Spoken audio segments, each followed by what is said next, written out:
The Horrible Gamers podcast may contain content not suitable for all ages. Listener discretion is advised. Welcome, ladies and gentlemen, to Horrible Gamers podcast, show number 445, being recorded on January the 15th, 2024. I am one of your hosts, Jesus Gonzalez, also known as Jesus Outside. Today I'm joined by my friends from the West Coast, the Best Coast. Gunny Chief Henley Mayo is back. Welcome back, Henley. Welcome. Hey, everybody. Oh, man, having serious audio issues here, so I apologize if anybody cannot hear me.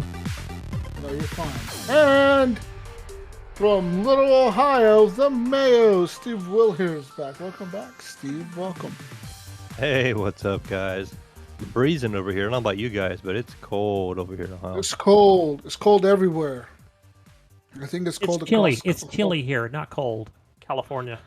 Most of the country is under a storm watch or some shit, they said. Like 156 million people or some shit. It's like half the country.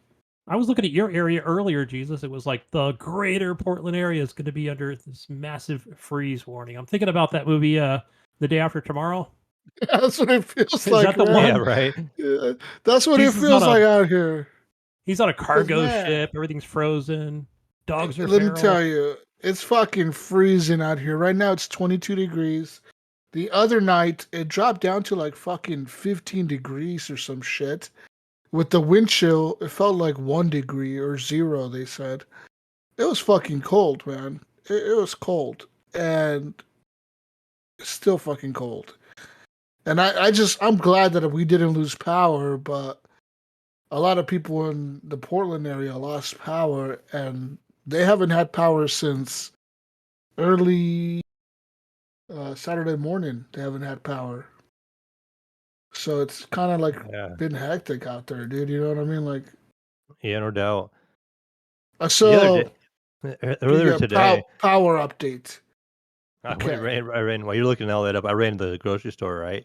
And I'm coming out of the grocery store, and this kid was walking in, and he was probably like 9 or 10, and he's wearing a t-shirt and shorts. I'm like, you're dumb. Like, why did your mom let you go out like that? Like, Yeah. you know, it's 14 degrees here right now, you know, and he's out there Yeah. wearing shorts and a t-shirt. He must be from California. So the other day, No, if it there was was California, he would have left. there was 120,000 people without power. As of right now, there's about 51,000 without power. And most of these people, like I said, they haven't had power for like 3 days now, dude. Like, it's bad. Damn. Yeah. So hopefully everyone out there in Portland is staying safe. And I know Brink was saying that in Wyoming, it's cold as fuck too. And he had to work today in the super cold. It's like 12 degrees outside or some shit, and he still had to go to work. And he still had to deliver packages and that fucking shit. I'm like, Is he wearing like those metal clawed boots or whatever? Like, because I'm just thinking like if he's on a lot of sidewalks and roadways, man, I don't know. Yeah. I can't believe they made him go out in that shit to deliver packages. That's nuts. But hope everyone's staying safe and warm out there. We are the Horrible Gamers Podcast, and you can find us on Twitter. You can find us on everything, everywhere podcasts are played. You can leave us a review on iTunes, Apple Podcasts, Spotify. You can also find our Facebook group, Horrible Gamers Podcast Community. It's a closed group. Anything we post in there stays in there, so it doesn't show up on your feed when you post in that group. Unless people on your feed are part of the group as well, then it'll show up. You can like our page as well on Facebook and join our Discord, which is probably the best thing to do at this point in time. Go to the Discord link in our show notes, and it'll just launch Discord on your phone, whether it's on the browser or you have the app. And big shout out to our Patreon machines who support the show with the monies that keep the show up and running and going ad-free. Like our friend Leahy, Jason Sams, Robert Noble, Chad, Henley M, Port Chapu, Nipron, the best HGP host ever, Evan Raw Dog Bark Bark Tanaka, and Bill Garner, second of his name, renowned first ever HGP Patreon. Father of Dragons, Elden Lord, Starborn, Pirate of the Cosmos. Thanks to all of you for being supporters of the show with the monies. I appreciate it. And yeah. Anyways, guys, let's talk about video games. We've been playing this week and last week and the week before. So I played a few games, of course, the easy ones to get out of the way. I played, I think, a very little bit of Battlefield, but I played more Call of Duty. Okay, so they got this event going on, right? It's like some event that went on for like 2 weeks, I think. It's a 2-week event. And there's like these skin that you can get for your guns at the end of the event if you complete all the tiers. There's like 10 tiers or whatever. And to get to the tiers, you just got to get XP. It'll be like if you get 100,000 XP, you unlock the first tier. If you get 200,000, you unlock the second tier, so on and so forth, right? Well, I'm at the very end of it, guys, but guess what? The fucking event ends tomorrow night. So I got to get 130,000 or 120,000 XP before the end of tomorrow to get those skins. Do you guys believe in me? I believe you can do it. How much XP you get per round? Like around, it depends. Some matches I do really good, I could get up to like 10, 15,000. But on average, it's like around anywhere between 3,000 to 6,000. How much did you need? 120,000. So it's like what, 60 matches? Yeah. How long's a match? It depends, man. Some matches go 5 minutes, some matches go 10 minutes. It all really depends on how the people are playing. Shipment, probably gotta play a whole lot of Shipment. I could. You're right. I think Shipment might be my best option. You actually just gave me a good idea. But I play hardcore, so we'll see. I don't know. Hopefully, I could get them. I've been grinding away at it, trying to get them, and I'm at the last tier now. And I think I got to the last tier last night, and I played a little bit more, and I played some today. So I'm about 120,000 XP away from the last one. So we'll see if I get it, man. I'm hoping I do. But besides all that, I've been playing some other games. I played a lot of Frostpunk in the last 2 to 3 weeks. And it feels kind of appropriate right now with the cold weather, right? It's just like, oh, yeah, man. Right? I'm complaining about 22 degrees. These guys are in like negative 100 and shit, like. Are you feeding your kids sodas yet? Negative 120. So I've been doing the scenario. So I told you guys before, I completed the last autumn, which was the one where you have to build the generators or whatever. I did that one. Then I did the next one, which was the refugees. I beat that one. Then I did another one, which is the on the edge, which when you have like a mine, you have to get metal out of and steam cores, and you have to set up like outposts and with like different people. You have to set up outposts with them and like build a road to their outposts so you can get resources every day because you don't have any wood and food. So I did that scenario. I beat that as well. So now I kind of feel like I've done all the scenarios except for one of them, the arcs. I haven't done that one. So I might work on that one next. But I ended up playing a little bit of the endless mode, which is kind of it's Frostpunk, but a little bit harder because it's endless, so it never stops. It's just, there's no end goal to the game. It's just always go out, get more resources, come back, whatever. It's like a giant loop of trying to keep people alive, trying to keep people fed, trying to keep people healthy. And that game is hard as fuck, dude. Yeah, it is. That game is That tough. game is hard as hell. I'm like, how the hell did I beat these scenarios, man? Because that shit, I failed that on the edge thing like 20 times. I kid you not. I failed it so many times. And every time I was like taking notes and shit. I'm like, all right, I did this and I did this. If I do this, then this happens. If I do that, then that happens.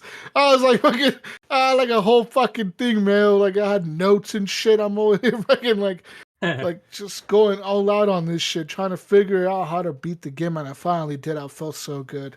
But Another game that just came out recently is called War Hospital.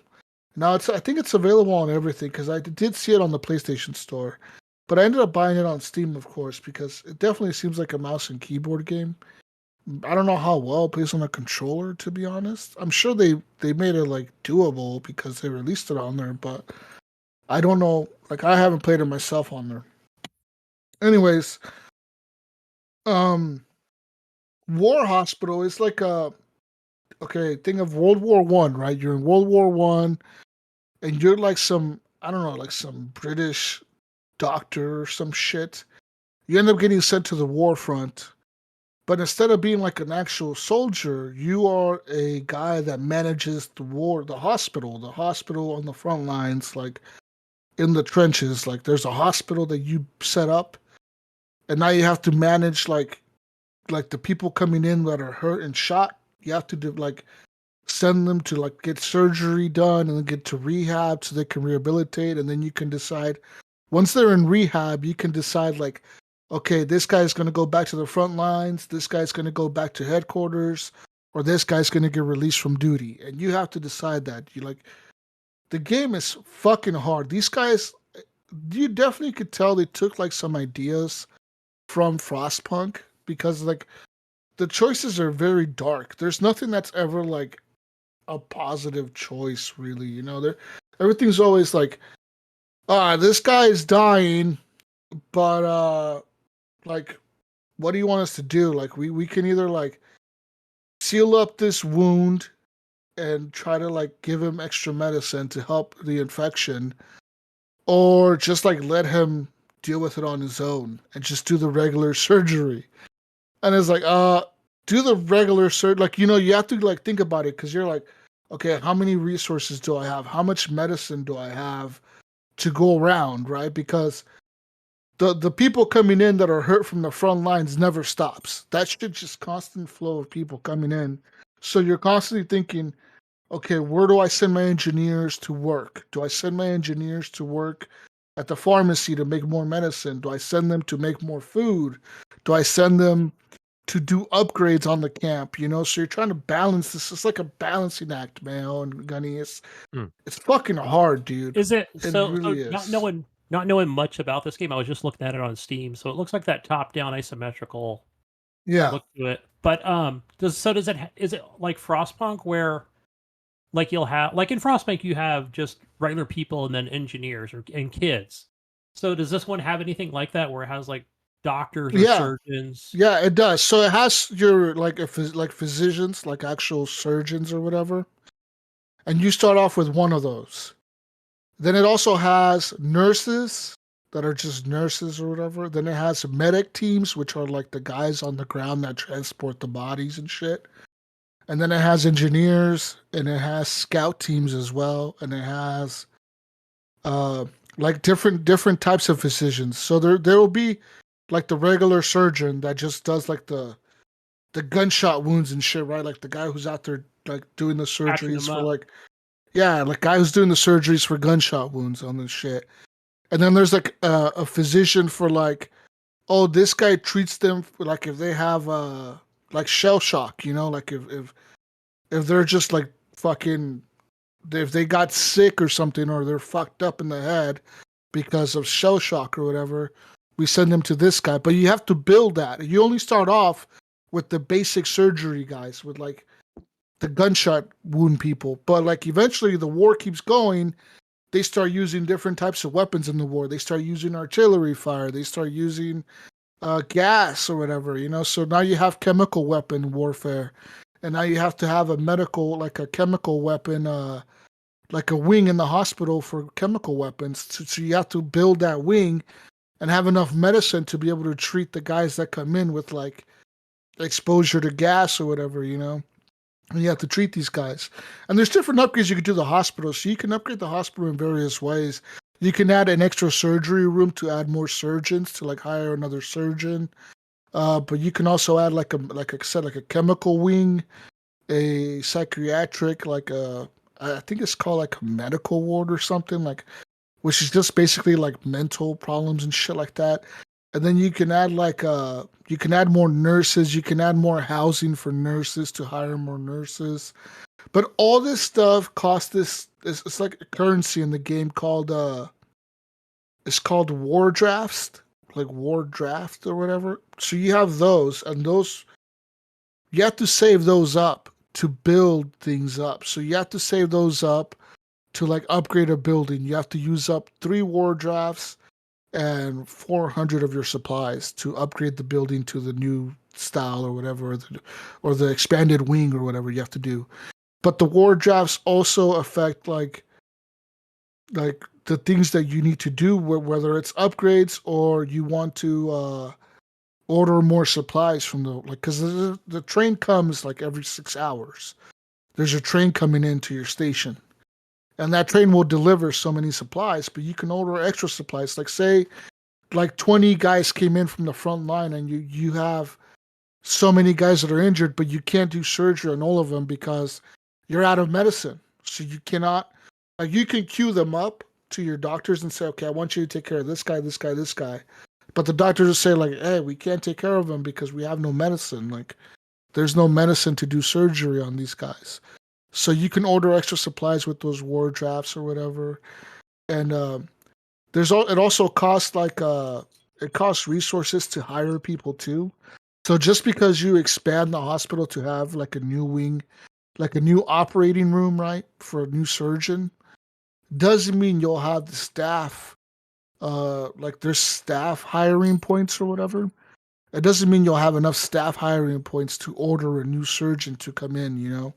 So you kind of have to like manage. There's a lot of these micromanaging of resources, whether you're micromanaging the staff or the war drafts, or you're trying to think, okay, who do I send back home? Because you have also, like in Frostpunk, you have a meter on the screen, and the meter goes up and down. It starts at 50%, and it's a morale meter. And if the morale meter falls to 0, you game over. The game is done. You lost. So you're trying to keep that morale meter up, you know, at least at minimum at 1% to be alive. But you're trying to keep it up to keep the morale going, you know, in the hospital and get the people working.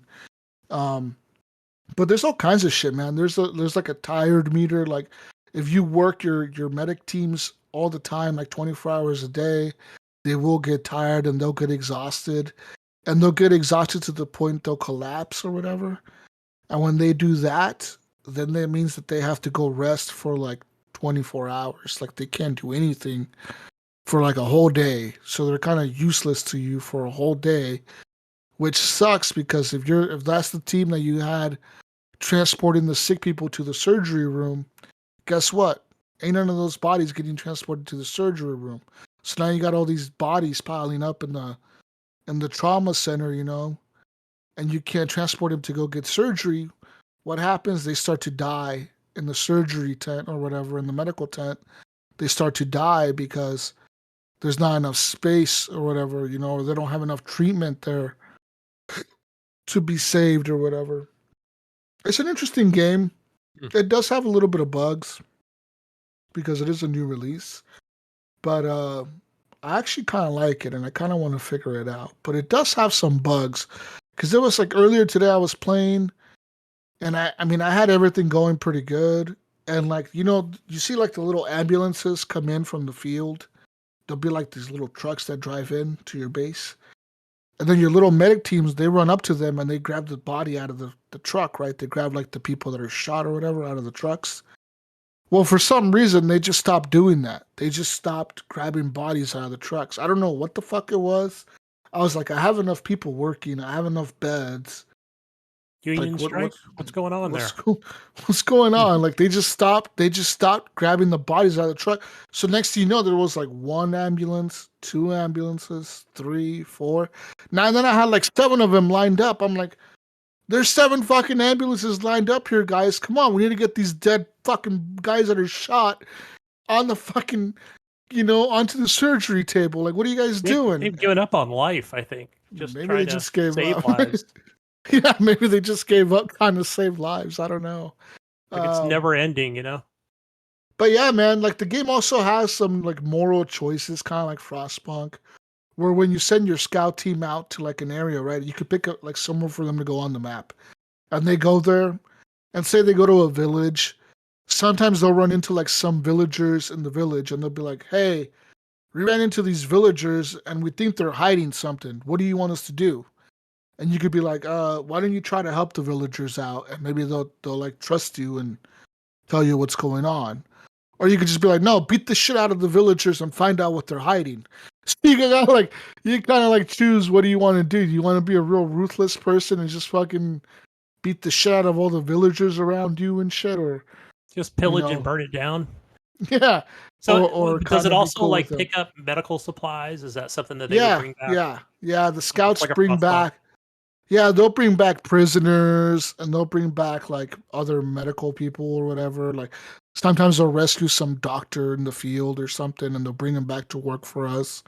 But also like another thing that makes the game kind of hard, Gunny and Mayo, is that sometimes people get shot right in the field of battle. They get shot. And when they come in, they'll have like a note attached to them. And these guys become VIP because it'll say on there, like, because you can click on the name of the people to see who they are, what rank they are. It'll tell you like this guy enlisted because he hated his life, or this guy enlisted because he got divorced, or this guy enlisted because he fell in love with somebody and wanted to follow them to the war. Whatever, right? Like different reasons why people enlist. And you're like, okay. But it also tells you like when they enlisted, what rank they are, and like how likely are they to like survive their surgery and all that type of shit. But on top of that, there could also be a VIP, and then I'll have a little note attached to their file that says like, hey, this is General so-and-so from the whatever British Army. Hey man, this guy is my fucking nephew. I need you to fucking save his life. If you don't save his life, I'm gonna make your life hell. So like now you have to kind of prioritize this guy, right? Because if you don't, then you don't know what's gonna happen, right? Like they could take resources from you. They could deny you resources. They could like make it harder for you. So like you try to prioritize these guys. The problem is that these guys, the VIPs, when they come in, they're fucked up, man. They're more fucked up than the other people. Like they've been shot like 20 times and shit. You're like, you got to use up like 20 bandages or whatever to fix them up, and that's a lot of healing items or whatever, right? So like, it takes a while to like these decisions kind of suck when it comes down to it, because you're like, fuck, man, with the amount of supplies I'm using to save this one guy's life, I can save 5 other people. Like, why am I saving this guy, you know? But you kind of do it just to like, later on you get a perk. Like I saved 2 or 3 of them the last time I was playing.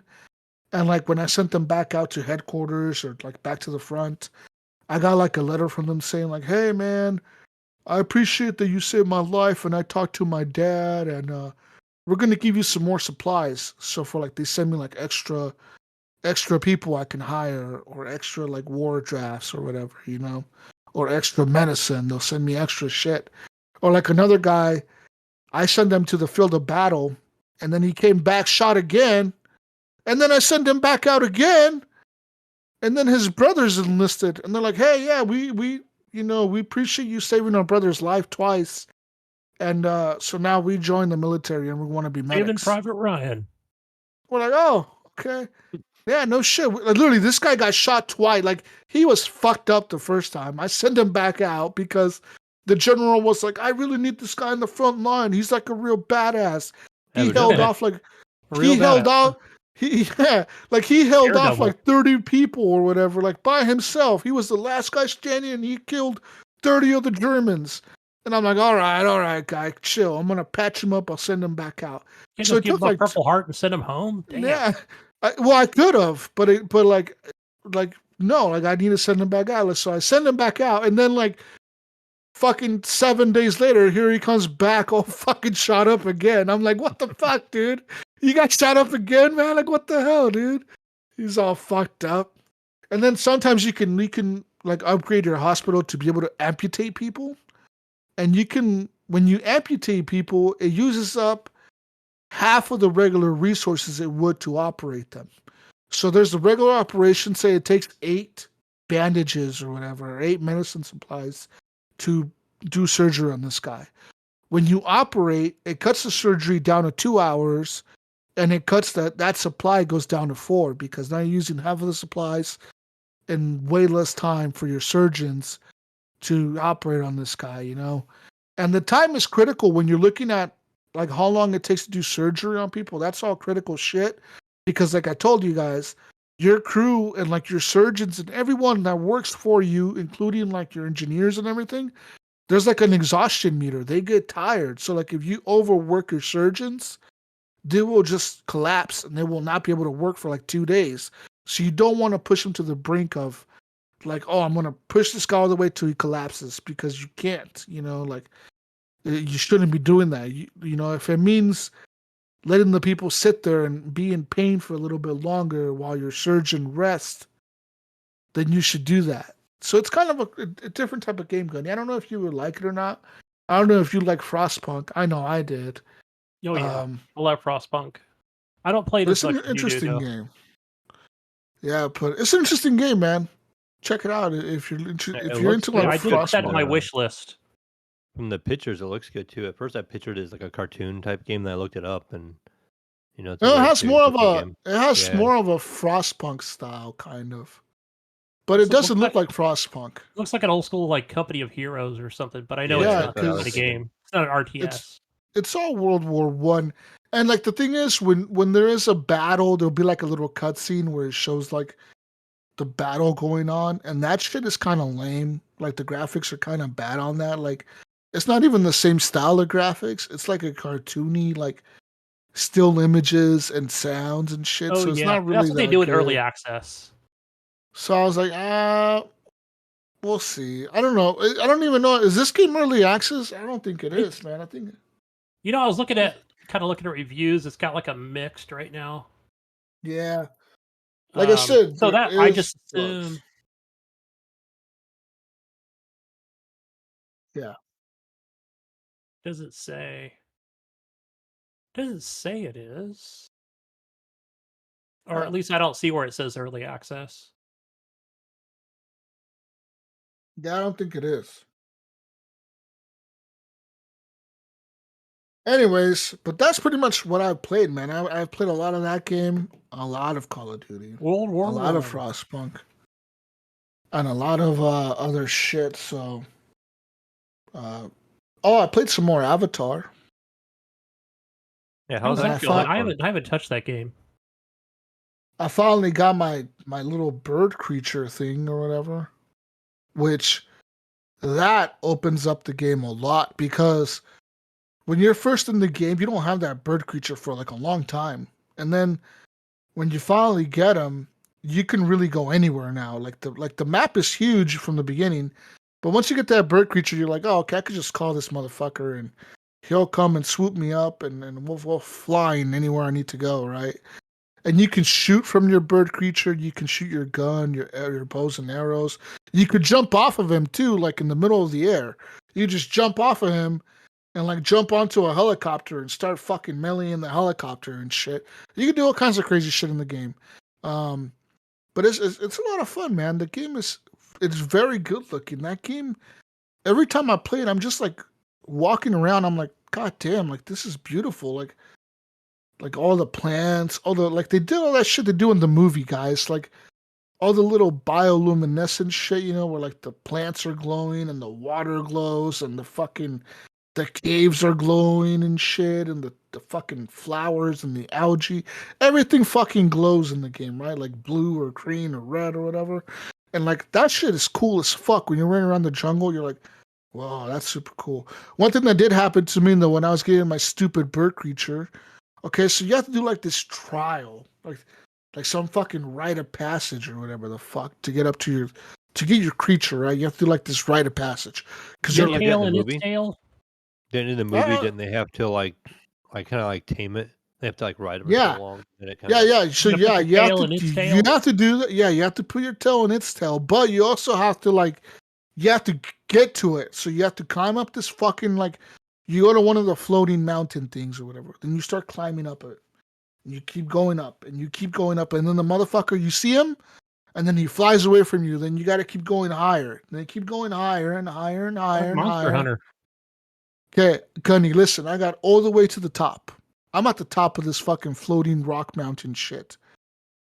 And then I go up to the stupid creature, and the guy's like, "Whoa, whoa! Like, don't try to run up there. Like, he will fucking like, try to like fuck you up." So I'm running up there, and like it says, press X or whatever, or press A to like tame him or whatever, or, like put your hands up or whatever. So you're kind of pressing A to walk up to it to like say, "Hey, look, I'm not fucking gonna hurt you" or whatever. And then I walked up to it, and I don't know what I did, but the motherfucker flapped its wings, dude. And it knocked me back, right, because of the wind. It knocked my character back, but it knocked me into the fucking hole in the middle of the fucking like mountain. There's like a hole. And now guess what? Now I'm falling like 1,000 feet from the fucking sky into the jungle, just free falling, dude. Like in the sky, like I'm fucking skydiving, just all the way down. And like it takes like 20 seconds for my character to hit the ground. And I thought, oh, fuck, I fucked up. I'm going to be dead. No, you know what happened? I fucking hit a bunch of trees, and the trees broke my fall to where when I hit the ground, I had like a sliver of health left, but my guy was still alive. But you know what pissed me off about that, right? You got to climb all the way back up. Yes, because my guy's still alive. It doesn't reset my checkpoint. Now I have to...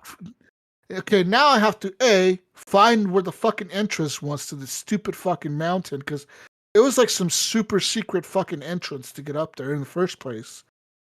And now second, I have to climb all the way up this fucking mountain a second time. Oh, and it really made me do that. It really made me fucking like, it didn't say like, oh, you fell off the mountain. Do you want to reload a checkpoint? No, it was like, fuck you, man. You fell off the mountain. Your dumbass has to climb that shit all over again. And oh man, more cautious than Jesus. It literally took me 20 minutes to climb that mountain again. I'm not fucking kidding. I had to find the entrance. Then I'm like, okay, this is the entrance. Okay, at now least I'm running up the mountain. At least in like Red Dead Redemption 2, when you punched the horse accidentally instead of getting on it, it kicked you and probably half the time killed you. It would respawn you right next to the horse again. But yeah, man, no, this shit was like, fuck you, man. You fucked up. You're gonna go up that mountain again. And so, anyways, I got my stupid bird creature. I don't even know what I named him. You can pick like a name. So it's weird because this game, you're a halfy avatar guy. Because you're like an avatar person. What the fuck are they called? What are the avatar people called, Gunny? You know. I forgot. The fuck are the avatar people called, Mayo? The creatures or the humans? The creatures. The alien, Navi? whatever you want to call it.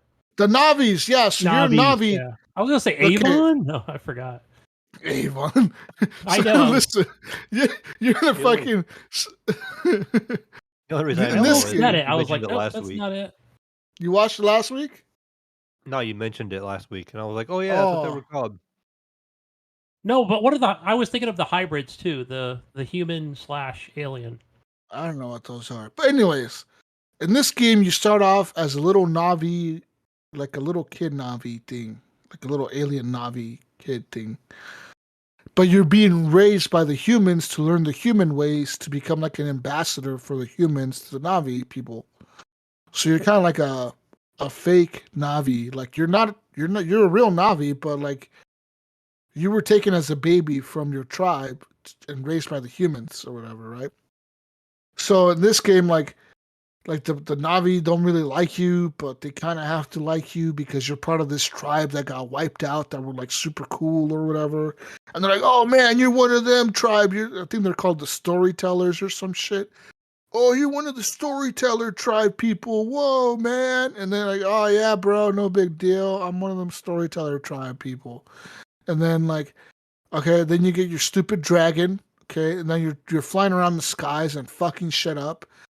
But like, I don't know. The game is okay. One of the coolest things that I thought the game had as a feature was, so I took out like this camp, like this big giant camp, guys. It was like a big camp. This fucking shit had turrets. It had those mech guys walking around everywhere. And like I had Yeah, I had to hack all the mechs. I had to hack all the turrets, and like, what's cool is you have like this little hacking gun, and if you like say there's like 4 mech guys walking around in a circle, and you hack all of them, you can instead of like executing the hack right when you do it, you can store the hack, and you can store up to 5 different hacks. So once you have the 5 different hacks stored on your gun, you can press X to execute the hack, and at the same time, all those mechs will go down. So they will all be like, "Oh, what the fuck?" and they can't move, right? And you could just run up there and melee the fucking mech, and your guy will rip out the fucking human from the mech. Like he'll jump on the fucking front of it, punch the glass out, and like fucking rip out the guy from the mech and throw him out, and it'll kill them or whatever. And that's fucking cool. I'm like, that's fucking sick. So is But that time when you hack? Like, is there a timer? Let's say you do nothing. Like, is there just a timer before they yeah. come back again? There's like a 10-second delay by the time you hack them. So you have like 10 seconds or so, maybe 15, to run up there and try to take them all out, because it does reset. Like they're able to reset their mechs after like that time or whatever. Their mechs will reset, and then they start chasing you, and they do call for backup. So then here comes a fucking helicopter with, guess what? More mechs and more soldiers to fight. So now you're fighting more mechs. Sometimes the helicopter sticks around, and now you have to fight the helicopter, the mechs, the people, and then you're getting fucked up because the mechs can move pretty fast, and they can pretty much do anything you can do. So like wherever you can run to, they Yeah, could and pretty you much can run run pretty there. fast too. I've noticed, and then you can just You climb up the tree, and you're kind of you camouflaged at can, that point if you run far enough away. yeah, you can, but the mechs are fast, and they do keep up with you. Like you cannot just really outrun them straight in a straight line. You have to, if you try to outrun them, you want to like do some dodgy shit, like slide under shit, and climb up trees and do crazy shit like that to get away.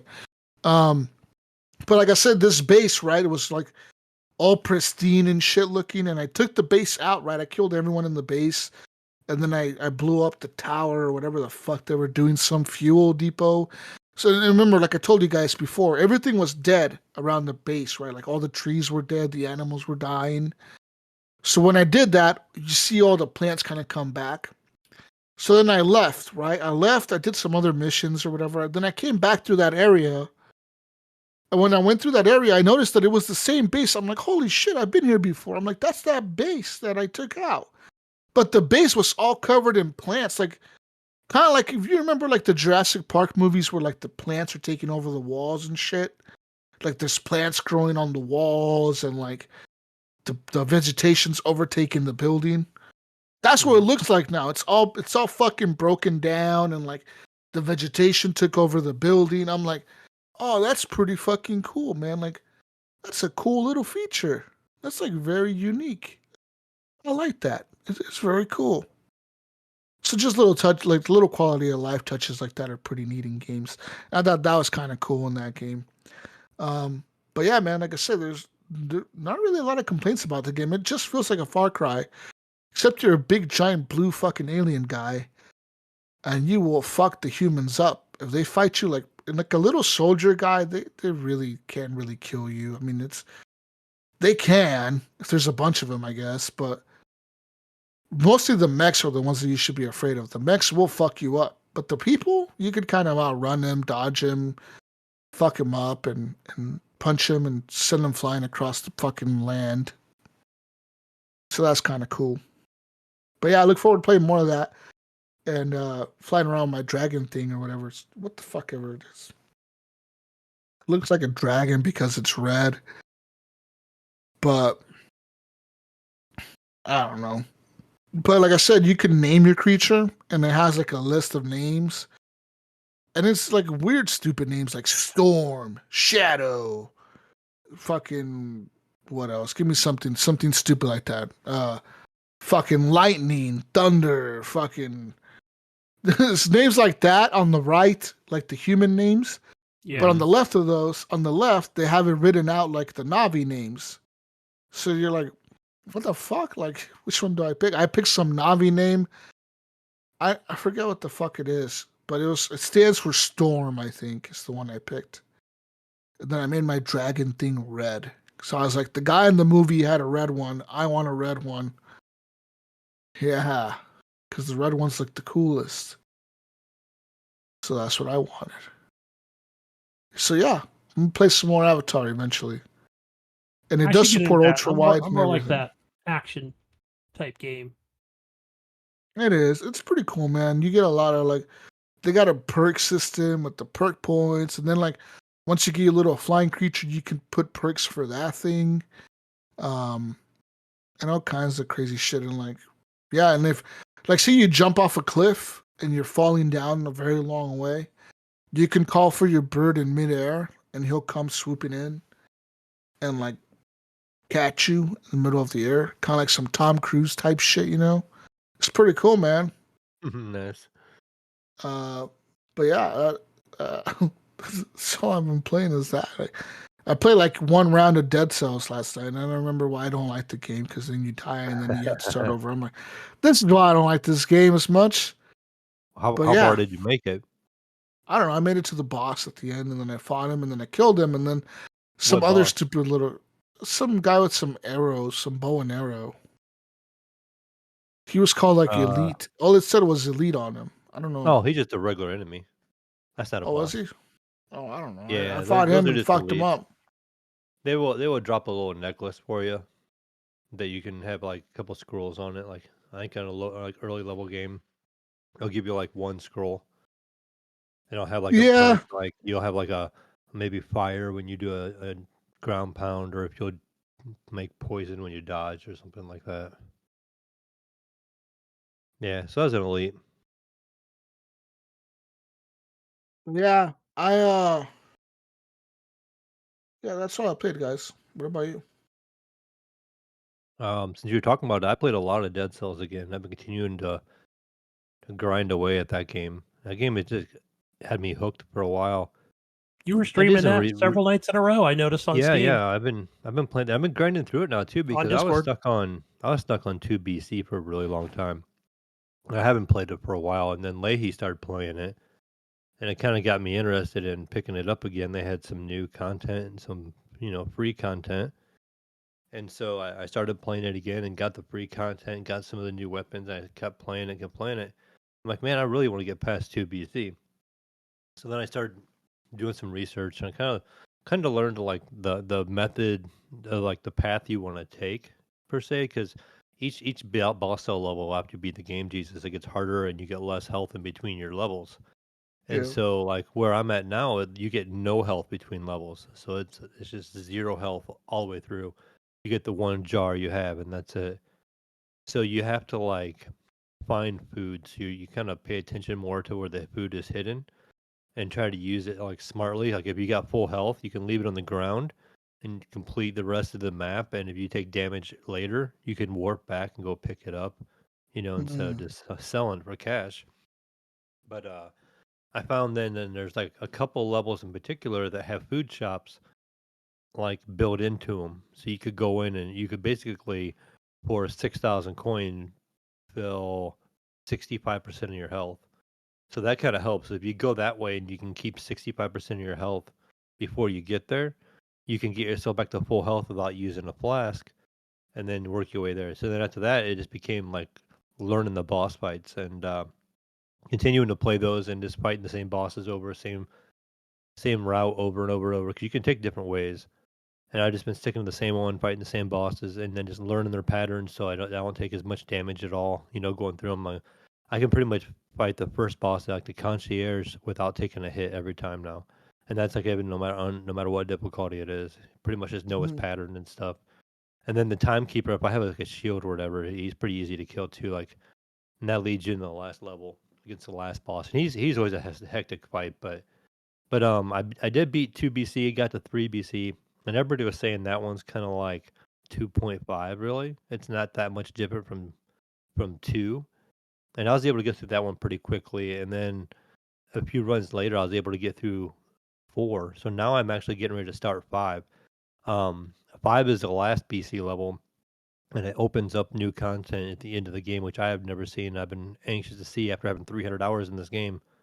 I've never seen really what you would call a true ending in that game.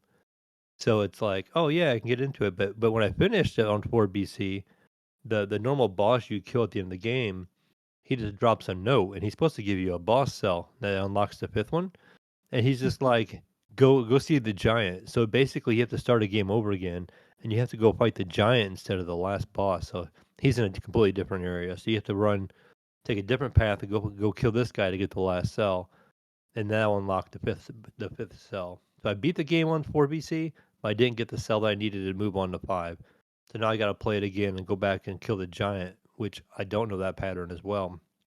But so I need to get used to that, going in there and and fighting him a couple times. His fight's not too bad, so I think I'll get through it pretty quickly, and I'll move on to 5 and let's see if I can beat 5BC eventually here. But just been grinding and grinding. I think I probably put another probably 30 hours in that game in probably the last 2 weeks. Damn. So just Dang. and it's a lot, and it's all the same level. It's randomly generated, but like the biome is kind of the same. The music is the same, and the general environment the same. So it's like, okay, I've seen this, done this. Kind of running through it. Sometimes I get in a rush, and you just can't do that in that game because, again, health is at a premium. So you gotta like slow down, pay attention, and really be patient. But that game is so difficult. I was looking. I got some achievements, and I was talking to Nico the other night, and I'm like, I wonder if the achievement is for like you get an achievement for every boss cell. Like, I wonder how many people have actually beaten, just to get regular game, and then go to like 1BC, 2BC, and all that kind of stuff. And it's getting down there. Like, I think right now where I'm at on where I finished 4BC, only like 7% of the players on Steam have finished 4BC. So like I have some achievements that are like in the 6 and 7% range. Like I have a couple that are like flawless against like certain bosses where I never took any damage, and those are like a 5%, like on Steam. So it's pretty rare, and I guess I don't know if it's just a lot of people who don't play it, but I think there's a decent amount of people who play Dead Cells. I think it was always a pretty popular game. It's just difficult, like going through and Yeah. when people beat the last boss, they're like, "Yeah, I beat the game," and Yeah, they're And if, finished, if you right? know Yeah. if you know the lore, like there is so much more to that game after that boss. Like you have to get to 5BC to see more. There's like 3 or 4 levels after that boss and a whole new seeker boss and all that kind of stuff. So it's like I want to go through and to see that content just because I've never gotten to see it. Mhm. But I'll say one that's thing, Mayo, like, watching you stream that game, and I've played it. I played it when it first came to Steam. I think I was the first one to buy it, and I was like, guys, there's a game out there. It's cool. But yeah, and now me and Ryan, we have it on Xbox. I got it. I did have it. I played it on iOS as well, but I played it on everything. But the sound and the music, like you were using the bat, like pretty much like a baseball bat kind of oh thing, and yeah, just it was it very was authentic, and from it was like you were just cracking them, like just watching enemies explode. yeah that bat's kind of funny. That bat is a weapon you unlock from Hotline Miami. Actually, they Yeah, have different weapons from different games. They incorporate them really well, and the bat is out of Hotline Miami, and it makes a little crit noise, and it's like a thunk of a bat, but it only does it to somebody that's rooted. So if they're like stunned or like in a wolf trap or something where they can't move, you hit them with the bat and it makes that noise. Is what it does, and it shows like the number damage and stuff and like little cartoon numbers and stuff. There's so many cool weapons because they incorporate them, from different games. Like I'm trying to think what it is like. There's a weapon from Terraria. It's called like the Star or something, right? And when you use that game in the game, or use that weapon in the game, you hit an enemy when it crits, it makes like a falling star hit a random enemy on the map. So like in Terraria, I guess it would cause like falling stars to come flying down from the sky and hitting enemies. So they incorporate that into Dead Cells. A couple of the other weapons are the same way, from different games. I'm trying to think what there's another sword that will leave like a slash mark, like when you beat the queen. It's like some DLC content, but like when the sword will leave like a slash mark they call it in reality, and what it does, it'll crit anything that touches that slash mark that kind of lasts there for like a second. It's like think of like a lightning strike. You see like a slash from lightning or whatever, right there. anything that touches it, it'll crit right there. And there's just all these conditions on every weapon that like how it crits, and they'll all play completely different. So you can do things like the baseball bat where it'll crit. There's these they crits when they're rooted. There's these like frying pans, and you can carry two of them, and it treats them like nunchucks, but then they crit like when you hit somebody head on.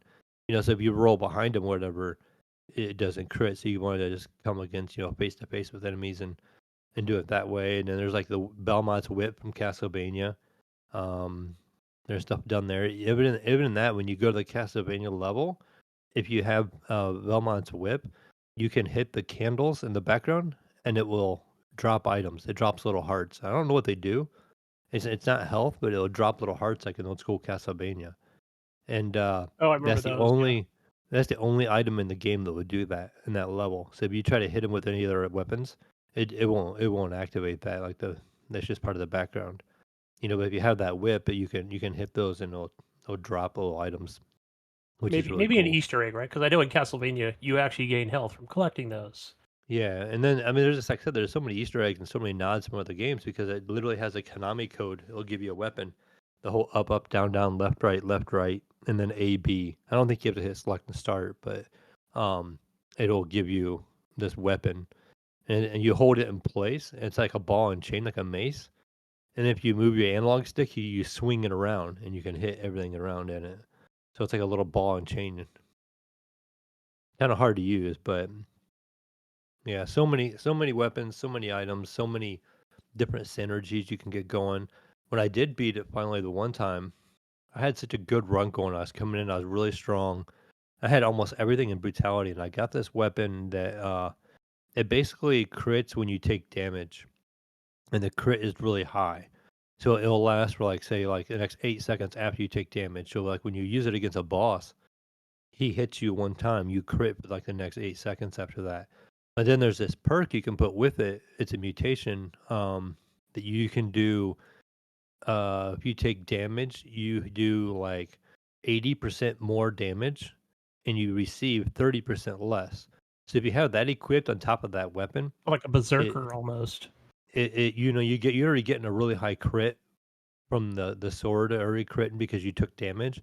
Well, then because of the mutation, you're getting another 80% multiplied on top of that, and it uses multiplication of like damage effects, so it actually just doesn't add it. So that's another 80 times damage of what you was already doing. So yeah, I've had crits for, you can take like a quarter of a boss's health in like one hit. It's just like really cool once you get that synergy going, and you get a couple items together, and you're like, oh, okay. So like on the same weapon, I think I had if you hit a frozen enemy, it would do 175% more damage. And I was carrying an ice grenade with me, so I would freeze them, and then hit the boss with that. So you'd hit the boss with an ice grenade, hit him with a weapon a couple of times, and he wasn't getting the crit because of what he didn't hit me. But then when he hit me, that's when I would turn around and get more massive damage. But you could just melt bosses sometimes when you had the right weapon combination. So, but just really fun. Like I said, the weapons is what makes the game good, and like the different unique style of play you can do. You can do range, you can do melee. You can do. There's some that are really hard to use, some that are really, really, really cool to use. So there's certain ones I don't like. There's like the Hayabusa. I think it's a reference to Ninja Gaiden. They have like Hayabusa boots and gloves, and then they have I seen like an outfit that makes reference to Sonic. You have all these skins you can unlock, and it's a blue like skin you put on your character, and he looks kind of like Sonic without like a hoodie type thing on, and then it makes a reference to something about speed in the description of the skin. But there's so many skins you can unlock and stuff. It's just like, oh yeah, that's cool. But besides good old Dead Cells, I've been playing. I've been also playing the typical Baldur's Gate 3. Not nearly as much as I was like a week or two ago, but I kind of fallen off a little bit on it. But it's a good game. I just kind of like I've added more people. I've added like the double lady to my team, and I had to try and figure out like, okay, who do I want to take with me, and I'm like figuring out this different group. But it's just Baldur's Gate. Working my way through still. Every once in a while, I'll get in a fight and I'll die against a large army or something like that. I'll be like, all right, I'm good for the night, and I'll kind of turn it off, and go back to maybe Dead Cells or whatever. when I'm at the PC. But besides that, um, I was bored the other day and I was in the living room, so I fired up the PlayStation and was looking at a couple games on there, and I played a little bit of God of War Ragnarok. And I don't know if you played any of this yet, Jesus. I know I think you probably got that edition as well when you got your PS5. But started playing it a little bit, but it just wasn't grabbing me. Like I played the last one, and I just got tired of doing the environmental puzzles like right away. So it just is like, in Ragnarok, it just like, oh, look at the environmental puzzle. Come to this area, the fighting's fun, and then the story and everything is good, but just like working my way through these mines and everything, it's like, oh, look at this puzzle here. Okay, how do I get over there? And so I kind of turned it off, and like I feel like I want to play something in the living room. I didn't know what, so I fired up the Xbox, and I decided to go back and try to play some High on Life, or not High on Life, but Hi-Fi Rush. And so before on my Xbox One X, you couldn't play, you could only stream it. So I would play it on the PC when I checked it out for the first time. So this time I went ahead and actually installed it on my Series X. And so with my Dolby Atmos soundbar and everything, it sounded really good. So I started playing some Hi-Fi Rush. I was enjoying that. I probably played maybe an hour and a half of that. And again, that's just, it keeps teaching about the rhythm of the combat and learning how to do the different, stuff. We talked to the one girl, Peppermint. She teaches you how to do, or you can buy different combos and stuff. And, it'd be like tap X, X, then like a pause between the beats and then a couple more X's. And it's like there's these combos you can buy and you can equip. So I've been doing that. It's kind of playing through it. It's an okay enough game. It It just every once in a while, I'm just kind of like, okay, the jumping's kind of What game weird. is I that? feel like Hi-Fi Rush. Okay. And I fired that up on the Xbox the other day. It's good. I've been like I said, I played it when it first came out, and then I kind of dropped it because I was playing it on my PC because my Xbox One X it would not play it. You had to stream it, and so since I have a Series X, I went ahead and installed it because I've been looking kind of for something to play. That really wasn't completely grabbing me, so I ended up installing Assassin's Creed Valhalla because I looked at it a couple of times. I played it on the Ubisoft monthly premium account that they had for a while there, but I got rid of that account, so then I quit paying for the premium, so I didn't have access to it anymore. So I didn't play it anymore, and then I seen it come to Game Pass, so I'm like, oh, I should play it on PC. So I clicked on the PC to download it, and on the PC Game Pass, and it said there's some kind of requirement, like something I had to do with EA. I can't remember what it was. I didn't feel like messing with it, so I just kind of no, cancel download, kind of thing. And then so I just fired it up on the Xbox. And I downloaded it on the Xbox. Started playing that a little bit today, actually. And yeah, it's Assassin's Creed Valhalla. It's kind of like the other ones, It's just the Viking. The Viking area is really cool. The combat's really fun. The open world. Running around and checking things out it's fun, but no, nothing unique to report. Um, Then got bored with that. Then I was messing around and I played a little bit of the Prince of Persia demo, the new Prince of Persia game Oh coming yeah, out. I forgot there was a That demo for that game. that kind of piqued my interest a little bit just because it's a side scroller like Dead Cells. I do enjoy side scrolling games. I did play it just for a little bit, but not enough to really sink into it.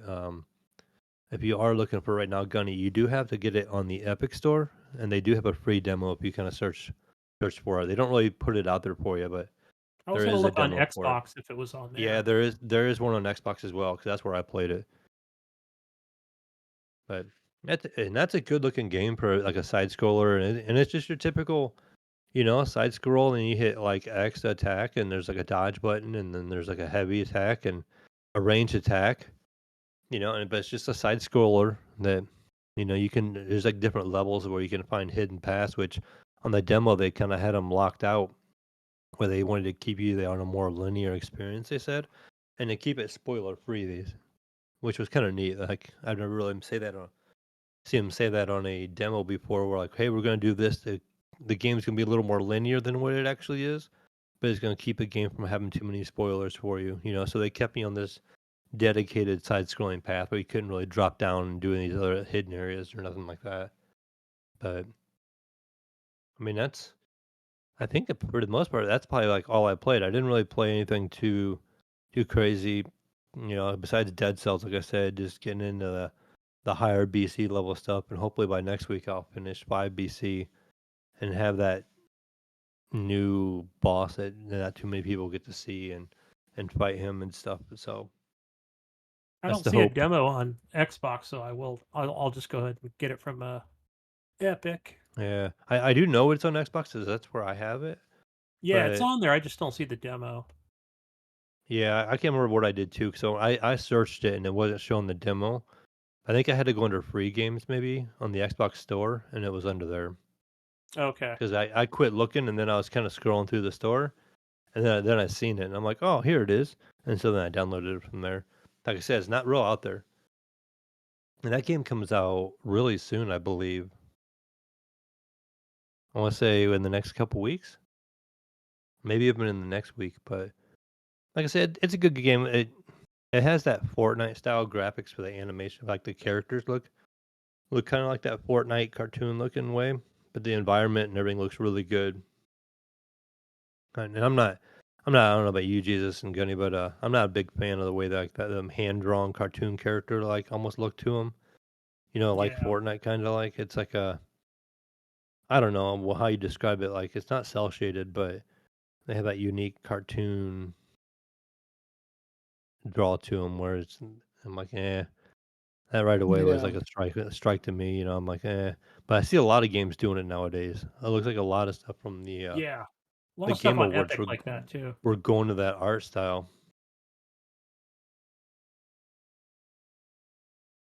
But that's pretty much all I've been playing. I don't see it, man. Darn it. But hey, guys, I bought a new electronic device. Finally, something I was really excited for. So I did get the new OLED Steam Deck, the 1 terabyte, guys. Nice. Yeah, I knew that was the one. Like, so when they first came out, I was like, yeah, I want one of those, and then when I heard about the OLEDs coming out, I was like, no, I'll wait for that one. But yeah, so this one here is uh, so this is 90 hertz, 1 terabyte. It's got the etched glass, I guess the anti-glare. Hmm. Um, let's see, but it comes with a carrying case.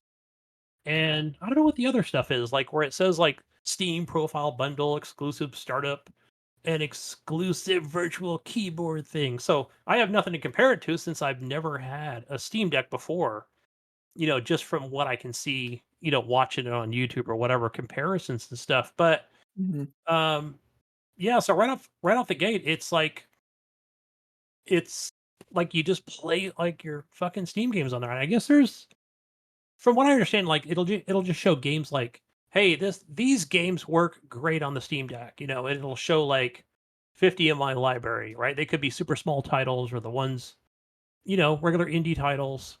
Um, but I've seen other people play like AAA games on there. Maybe take some more, configuration like button layouts or using a different controller. Um,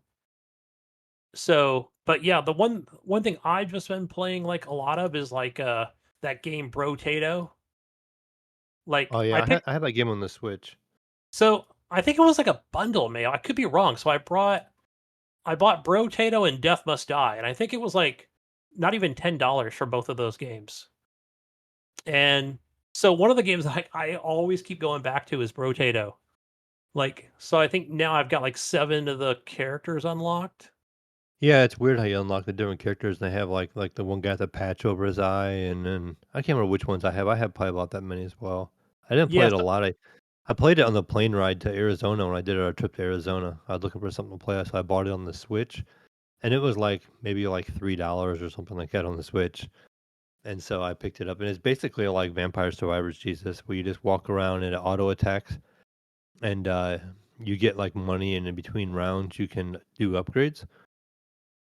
Right, if I remember right, is Gunny? Like, and yeah, it's yeah. So but think of Vampire Survivors, but on a smaller arena. Like like they're just not big. Like you can just one of the things like it keeps like for example these trees will just pop up, and I guess that's where you can get more currency. right? I assume that's what's dropping out of there, like the gems, or I don't know. Did they call it food or something? I don't know. It's not health or anything, but either way, I'm Yeah, picking it's those like a up. currency.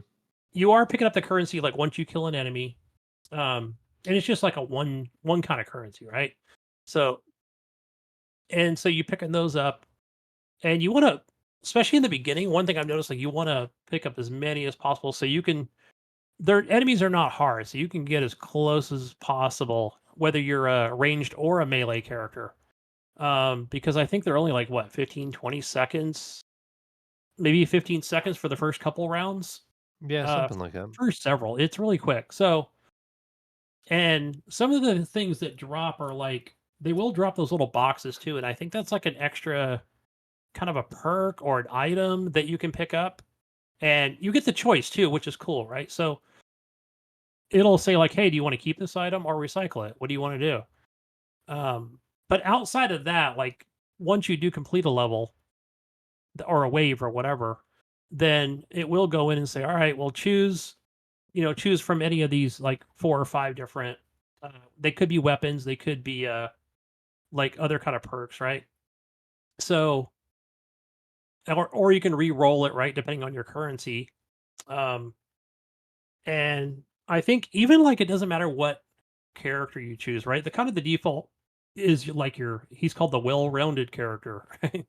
Um, you can pick up, you can make even like the character where you start off like, hey, this guy's kind of a more of a slower character, but he's more melee. But you can still equip weapons on the guy, Still Yeah. still put all kinds of, shotguns and laser beams and whatever else. I think there's like trying to think off memory, there's like 9 different weapons. I think that's like your max. Um and so, but on the item side of things, what I've noticed, Mayo, is the more and more I've played this game, those seem to be unlimited. Like, because now I've got like a little scroll bar on the side because I now started a new line of items. I'm like, sweet, this Yeah, game's I think I awesome. ran into that too.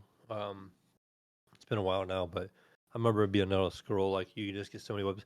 And then Gunny, I don't know if it took me a while to figure this out. I didn't know if you knew. So if you have like two of the same gun and they're the same level, You you can can combine them. combine them. Yeah, Yeah, I so you did can that. combine them and make like a higher level gun out of it too. So I instead was of having like two or three like level one pistols, you can combine them and make like a level 2 or level 3 pistol out of it. Yeah. So what would you? So it's like it turns it into like a rare or whatever. So it'll go Yeah, from no, it'll black do a to little more blue. damage. Yeah. Yeah. So yeah, I did that when I went to like, okay, I guess I'll recycle it. It's like, wait, combine? Oh, okay, shit. I guess I can combine it with the other common gun. So boom, there it becomes Yeah, well, you like a can even rare. do I the was like, higher sweet, level ones. So if you like make like a level 3 pistol, and then you make another level 3 pistol, you can take the two level 3s and combine them into a new level. sweet. I haven't gotten that far yet, but I'm definitely going to. Because I just keep going back to it, unlocking more characters. That game's so much fun. Um, but the other one I picked up was Death Must Die, right? Isn't it the name of that game? Yeah. That So sounds right. do you play this, right? I think it's the one. Is that the cartoon and like Grim Reaper looking character? Yeah. So I'd say It's kind of a 64, roguelike. 64-bit, yeah, roguelite. Um, and so I haven't played too much of it, but I want to. It's kind of like playing out to where, like, oh, hey, there's a second character now. I haven't gotten to a point where it's like, hey, there's a choice or whatever. It's kind of going through this thing where you're in this dungeon castle up on top of this mountain. But yeah, so go back to thinking like the Vampire Survivors thing. So it seems like the map is pretty big. I haven't traversed around it, but more like almost like you're playing. It's Diablo like, right? So and your character can do like auto battle, like or auto shoot or whatever you want to call it. Um, but also I think on the Steam Deck, I'm playing with a controller, obviously. So I think it's like L1 or something like that. Like you can, that's where it'll just like just auto fight or whatever. But you can just toggle that off, and then just go in the direction that you want to go ahead and fight. So I have a nice death is one I was thinking of. It's different. Yeah. I don't have this one. So one of the things, like, it does, like, there is like a mini map in the game, so it'll show you like a little yellow dot or whatever, like, hey, there's something over here, right? So that could be like, again, like in Diablo, where it's like, oh, okay, you're doing 29% more damage or something, elemental damage, or whatever it is. And I think it's based on a timer. I'm not 100% sure. Even though I don't see one in the map or where it's like a, like a countdown or whatever. It's usually like I usually just go until I can't anymore and I just get killed.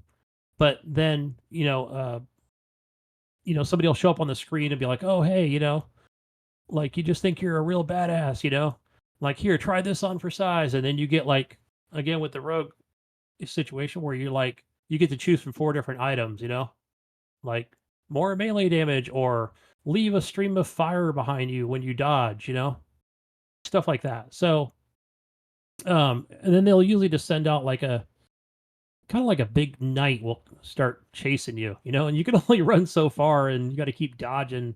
But at the same time, you're doing damage to that enemy. Um, and then you'll get to a point after that where you'll get like these green blobs coming after you, and then you kind of get circled in, right? So then you're like, oh shit, But I've made it out of there, I think twice so far, Mayo, where I'm like, I was able to keep them off and kill the majority of them, and then actually get out from under it and keep moving. So, but it kind of keeps progressing like the story thing where you got to go back to that mountain castle thing, and over there now I've got the store unlocked where I can purchase items. So I think I want to say I don't know if I'm a wizard or something like that, where that's who I'm playing as right now. So there's obviously items where, hey, the knight, I can't wear armor's knight or whatever. I can store it in the box. I can keep it in my inventory. So obviously I'm going to store it over there, and maybe buy a better, a higher robe or something. So I'm like, sweet, man, this game's pretty damn good. But yeah, I definitely plan on playing more of that, leveling up characters and stuff. So see who else I can unlock. But yeah, those are the games I've been playing on the deck the most. But back to the deck itself. So far, controls feel really good. It feels like playing on an Xbox controller. Left trigger, right trigger, just like on the PlayStation 4. But it's I got was the really impressed configuration of Xbox. with the size and just like the layout of the deck itself. Like compared to the Switch, it's a lot bigger than what the Switch is. Yeah, I was surprised. Like I was like, oh wow, this thing's actually longer like than I thought. I Yeah. thought the screen was bigger, because I haven't had a Switch in so long. But yeah, when I first arrived, I was like, wow, this thing's actually pretty big. And it's pretty hefty. Like it's got weight to it. Um, yeah, so pretty happy with it just feels like I'm holding an Xbox controller. And it's got the touchpad to it. But one of the things, guys, I was like, I know you saw me put it in Discord where, uh, with it being Steam, you can add non-Steam games, you can add ROMs, and I mean the list goes on, right? So I'm Mhm. thinking like, okay, well, how do I put Xbox Cloud Play into it, right? I've seen people do it on the desktop on Steam, but I'm like, okay, well, how the hell do I do it on here? So if you want to go the free way of it, I mean, it was not easy for me, right? Because I'm so used to having a mouse and a keyboard, and and even still, like I don't do stuff like that even on my own Steam account, right? I just buy the games. They've got their own nice art icons to them, and I play them, and I use simple mods only, like the ones that download and just work in a game. But I'm like, oh, I'm actually going to do this. But man, it was hard with trying to just like watch YouTube videos and use a touchpad because it's got like, so I don't know if you ever played it, Mayo, but so if you take like your right thumb on the thumb pad and you kind of flick it across, you can kind of feel it like roll across, the screen. Mhm.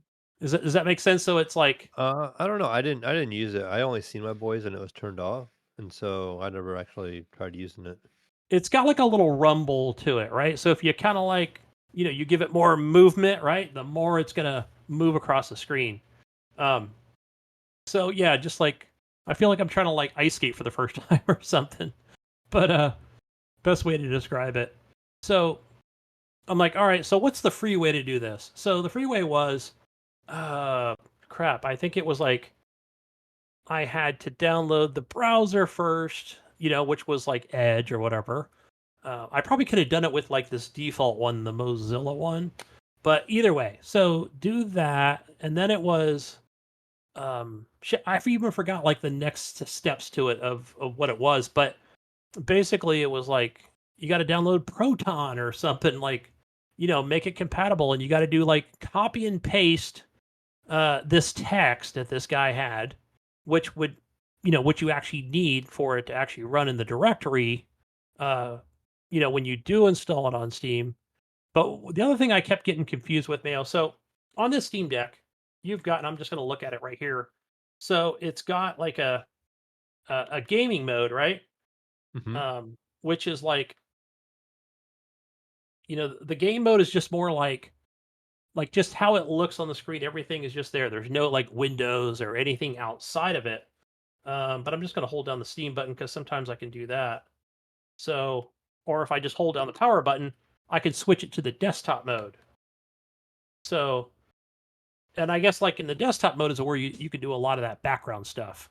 Yeah, it's probably more like a PC then, so you can get Pretty Game Pass much. It stuff feels on like a there. PC in this version in the desktop mode. So it's Uh, probably like I know like on Steam, like you ever gone to like big picture mode on Steam? yeah, yeah. It's probably what you have. You probably have like a big picture mode is built in on your Steam Deck, and then you can have like a Windows mode. We pretty much know the Windows mode. And I do know like if you go to Steam, Gunny, Yeah. you can use your Steam points and unlock new starting screens and stuff that are really cool for the Steam Deck. Oh, okay. As you can see, mine's blank right now. Yeah, so you can get different like startup animations and stuff, and it actually works on the PC as well.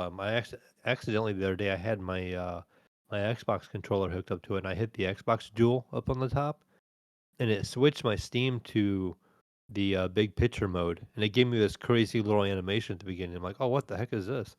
It took me a minute to get back out of it because I never usually mess with it that way. But Yeah. evidently it works on the desktop mode as well.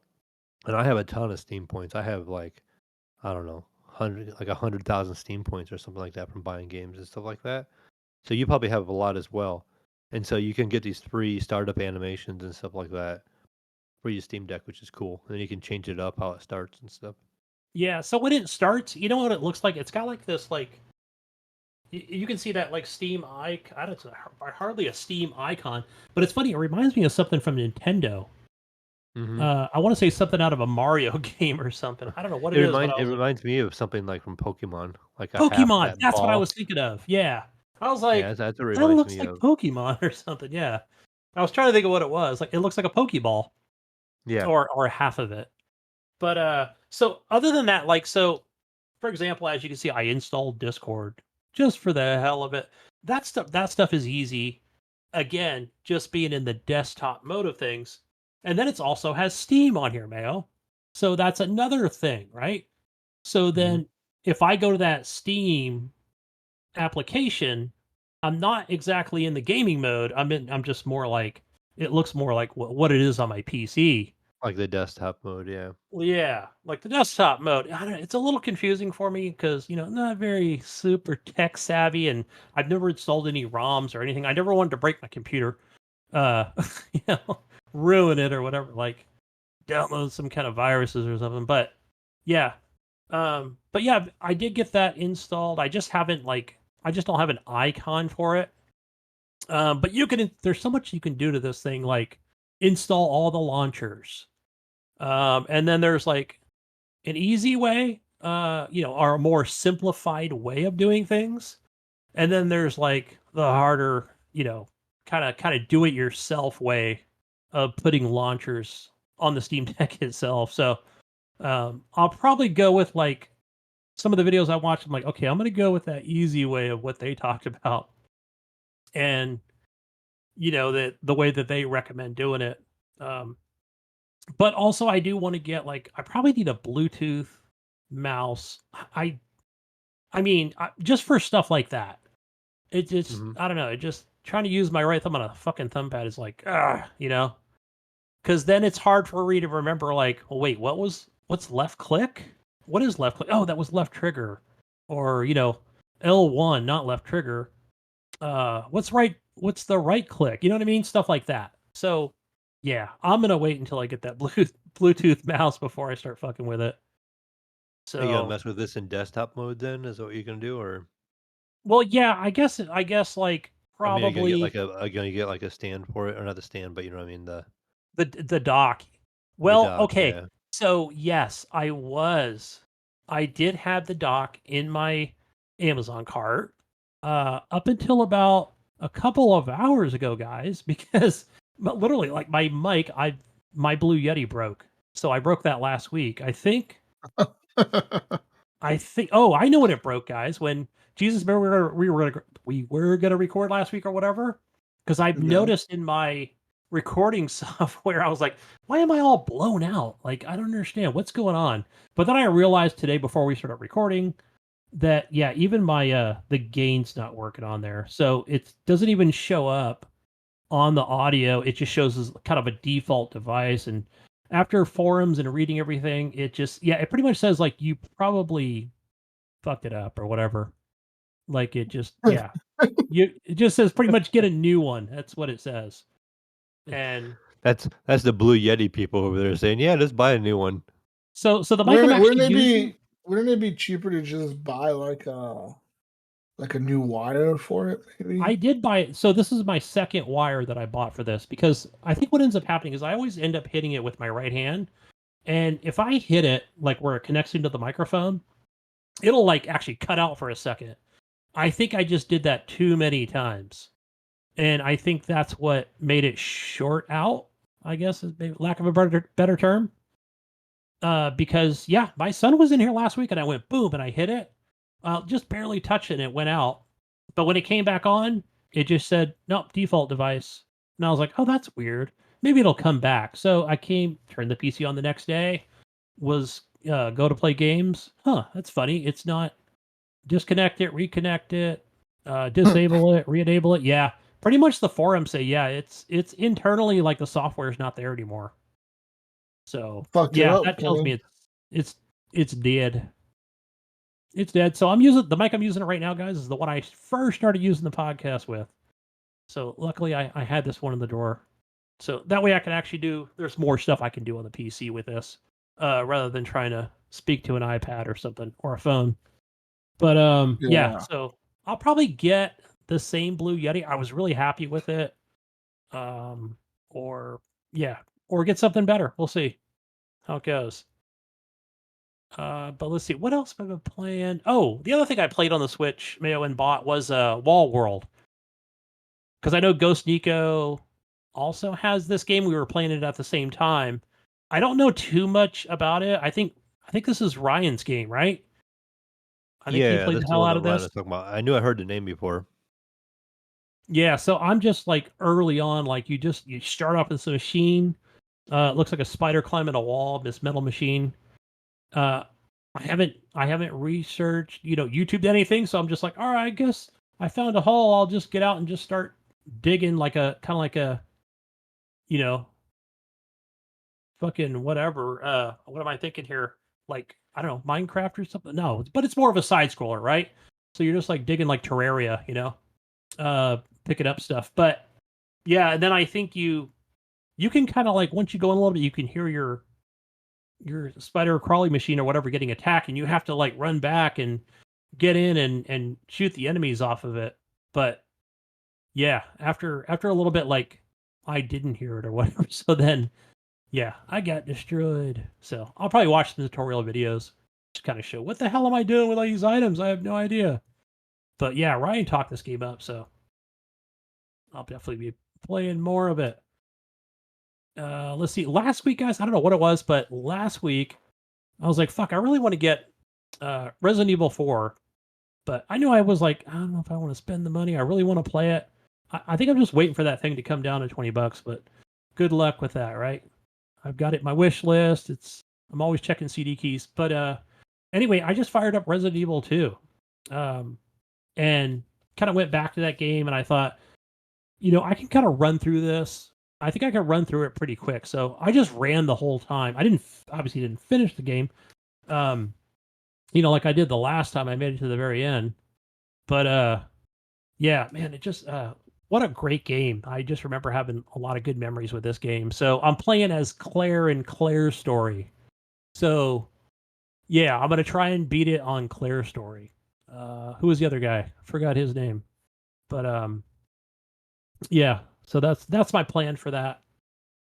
And not waste so much ammo on Mr. X. I think that's one thing in the last playthrough. I'm like just trying to kill the guy, like I guess he's actually unkillable. I'll just keep running from him as much as I possibly can.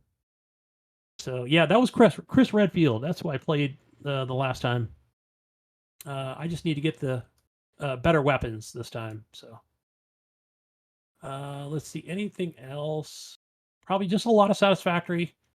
A lot of that came home yesterday. Played a lot more of that.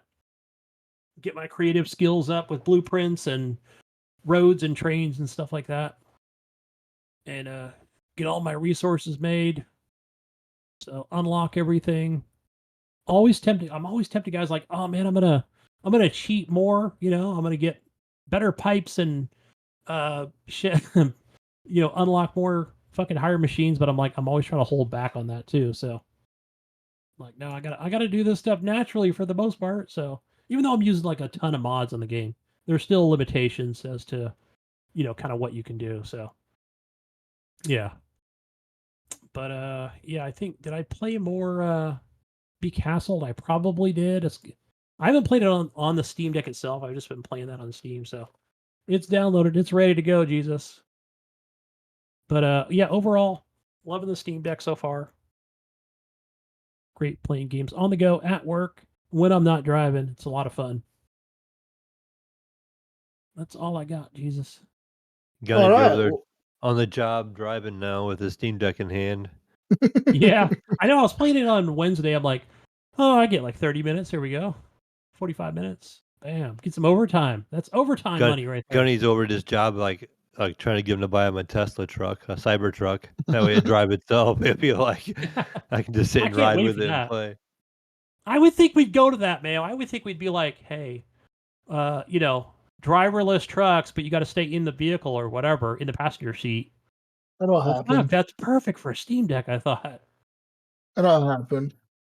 Yeah. It's gonna happen. It's bound to happen. Yeah. It'll be driverless trucks, but you'll have to back him into the docks. They've already got those driverless trucks. I don't know where they're at, but yeah. Yeah. Anyways, it's news time. Let's get into some news, gentlemen. Some news. We got the news for you. Besides the weather being fucked up across our whole country, Sony took an opportunity at CES to unveil a new car. That's right. During CES 2024, Sony's press conference, Sony and Honda have now partnered up and produced something called the Afeela. Afeela. Afeela. Afeela. Huh. Okay. This is a new vehicle. Okay. Okay, Mayo. It's a new electric vehicle. Okay. It has an ultra mega, okay, not just ultra, an ultra mega widescreen dash, Mayo. Okay. Ultra mega. Okay? Ultra mega. What a name. Okay.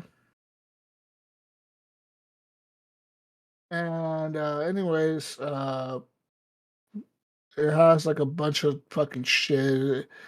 Let me go look at this. You guys want some specs here? Yeah. You guys want specs. I didn't watch the video. All right. So I'm at their website right now for this fucking car. Okay. Listen. Okay. Okay. All right. So whatever, blah blah blah, blah blah blah.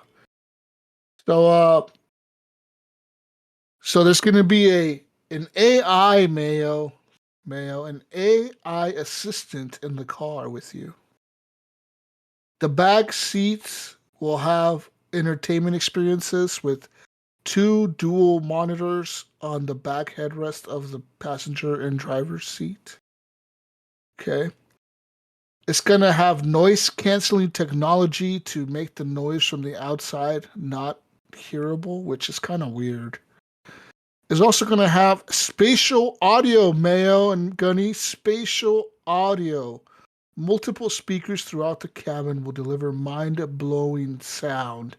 It will also have AR navigation. Okay. AR navigation. It will AR also navigation? have, yeah, it will also have mobile intelligence. Will be able to, like, so as you're walking up to the car will know, hey, Gunny's walking up to the car. Let me open the door for Gunny. The car will open the door for you, Gunny, as you walk up to it, Gunny. Isn't that some shit? Okay. What else does this car have? Automated parking. The motherfucker parks itself. It has 360-degree cameras, AI driving assistance, whatever, a bunch of other shit. And it's also going to be powered by Unreal Engine 5. Is that the new one? Or 6? Yes. It's 5, right?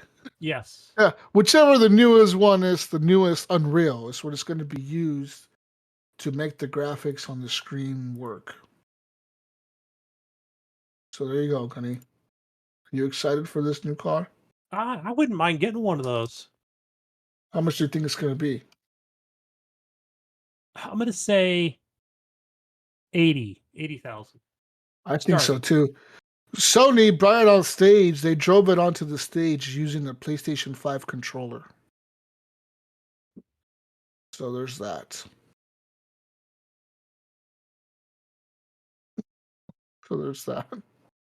All right. We're done with that news. Moving on to more news here.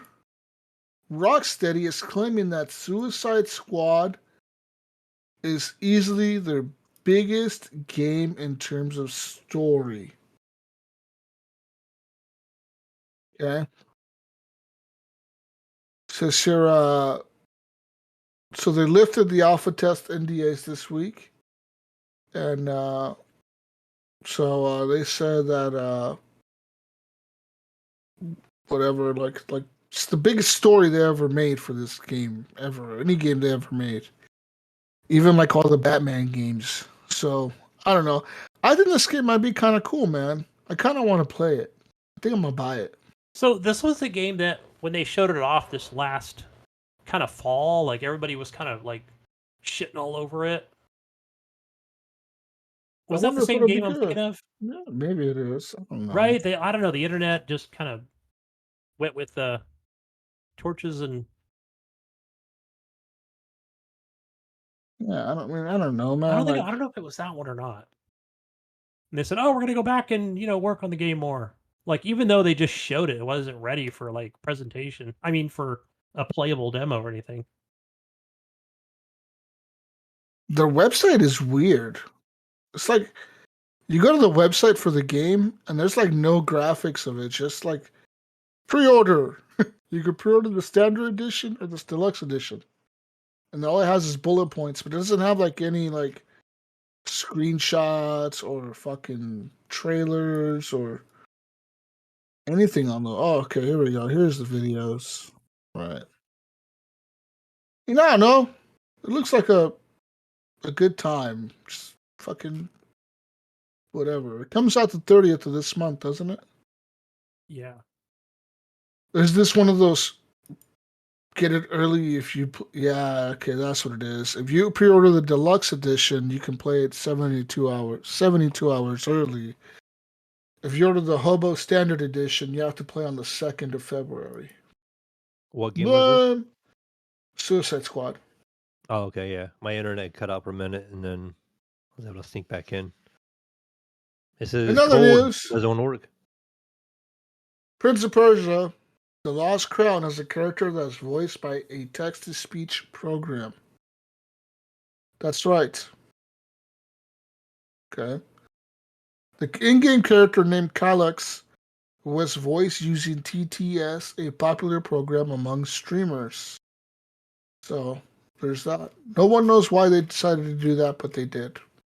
Maybe like a I get- test, kinda. We'll put regular Yeah, people in probably a there, then have test. it as like a test. Like, hey, how stupid are people? Can we fool them with Yeah, will they some notice? Maybe. AI? But I don't know. Right? Another news. Fucking Ubisoft doing their typical Ubisoft shit.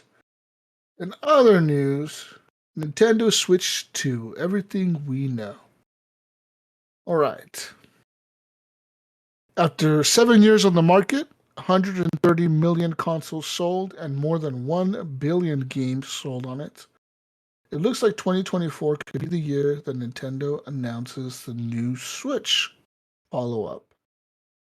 So, people are reporting, Digital Foundry reported, the Switch 2 may use NVIDIA's new custom variant T239 processor. So there's that. And they could be capable. So let's say if they use that processor, Mayo, and the specs on what they believe the specs are going to be, that this device may be able to run Death Stranding at 1080p at an average of 35 frames per second. Yeah, to me Wow. that don't sound super impressive to me because wasn't it Apple like talking about it in their last phone they had? It would play Death Yeah. Stranding. Yeah. So it's like How does Death Stranding run on an iPhone? I don't know. I don't know either. Like, what's the performance? It has to be 30, right? There ain't no way they're doing 60. Yeah. A higher refresh rate, but Or it could be a lower resolution. You know, the resolution could change the performance Oh, quite a true. bit. 'Cause it could be on a smaller screen. You could probably get away with 1080p or 720p. yeah, like I said, I'm playing Resident Evil 4 on iOS. There's like a pretty nice demo on there, but I think it has to be the 15 or the new iPad Pro. Yeah, Yeah. that sounds right. But it's probably at 30 frames. People are speculating that the announcement will be before April 1st, due to the fact that April 1st is the day that the fiscal year ends for Nintendo. They're at an all-time high on their stocks, and they think that they're going to do that to bump up the numbers a little bit higher before they close the year out. The launch will probably be this fall. How much it will cost? Probably around $400 with $70 games. The original Switch launched at $300. Okay. All right. And it's widely expected, guys, widely expected here that they will have a Mario Kart 9 at launch with this game. There you go. Yeah, Mario Kart 9 with the new twist, they say. This is all speculation. We don't know that fucking any of this shit's going to happen. May happen, may not happen. Do Who you knows? think what was that Mario Kart that came out with had the RC car? You know what I'm talking about? You set Oh, it up yeah. in your home. Yeah. Maybe I wonder if that was like a test for something new that they're going to come out with. You know how Nintendo likes to be kind of gimmicky with things. You know, so I wonder if they had something up their sleeve, and that was kind of a test, and we'll get something unique. We're going to get cardboard carts. There you And go. you Yeah. get to sit in it and you drive it around your neighborhood with the switch attached to the steering wheel. No, a partnership with Lego where you can build your own track out of Legos and have Lego There you Mario go. karts, and then you could race them on the cart and see it on your video game screen. There you go. Some cardboard carts you could put on a Lego track to drive around.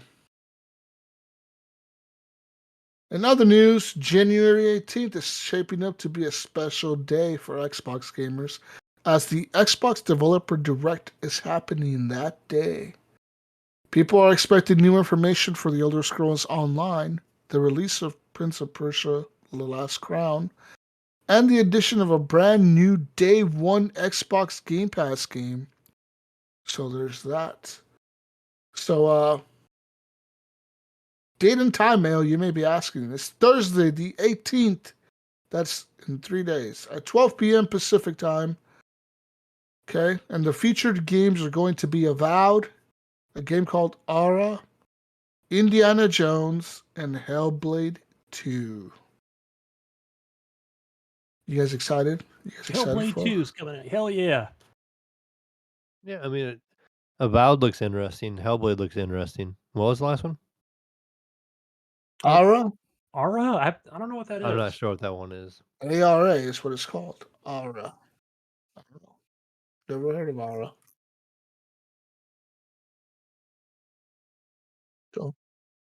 Don't have a clue Yeah. what the fuck that is. Yeah, I think it'll be fun. I just, Hellblade, it looks interesting, but I didn't really play much of the first one, so it's kind of hard to be excited for the next one. But Yeah, I want to I'm see. I want sure. to see Indiana Jones. See how that looks.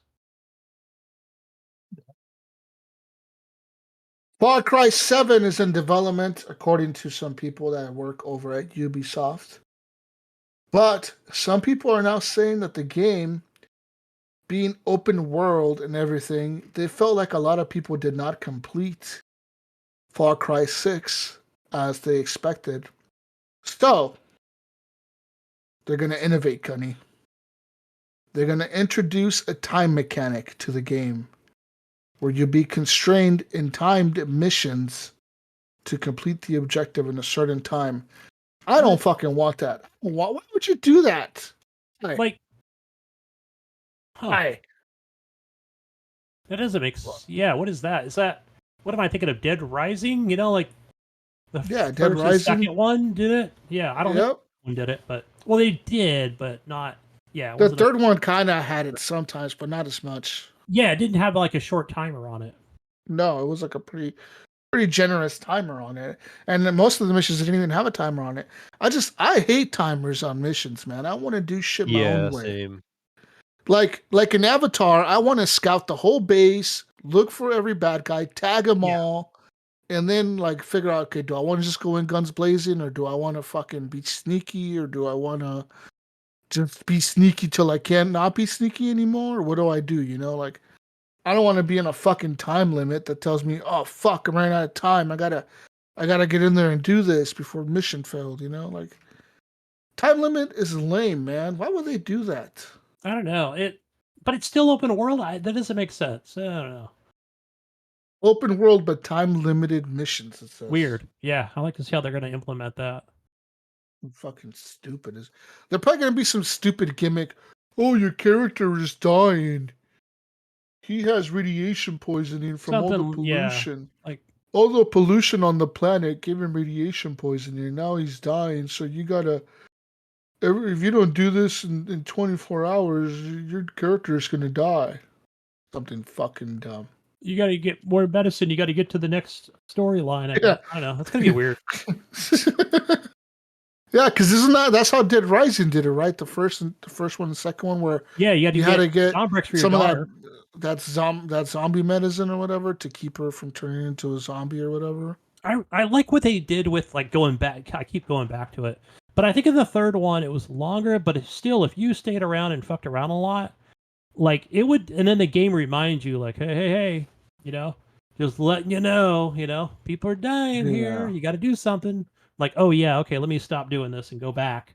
Complete the objective of what I was doing. But yeah, interesting. Right. I'm sure I'll pick it up. I pick up every Far Cry game. In other news, GameStop is closing their NFT marketplace, Mayo. I know you're sad. Oh man, remember this? I was just getting ready to buy some GameStop NFT the other day. I better hurry up and do it. All right.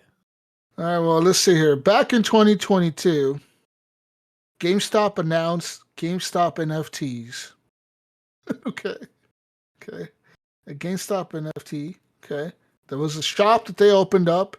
They had a partnership with some crypto company, and they invested $100 million. Right? I think. Let's look it up here. I gotta fact check myself. I'm fact checking myself. Okay. So the GameStop NFT site opened up, and when they opened up, they hired 20 people that were going to be staff members of the NFT division.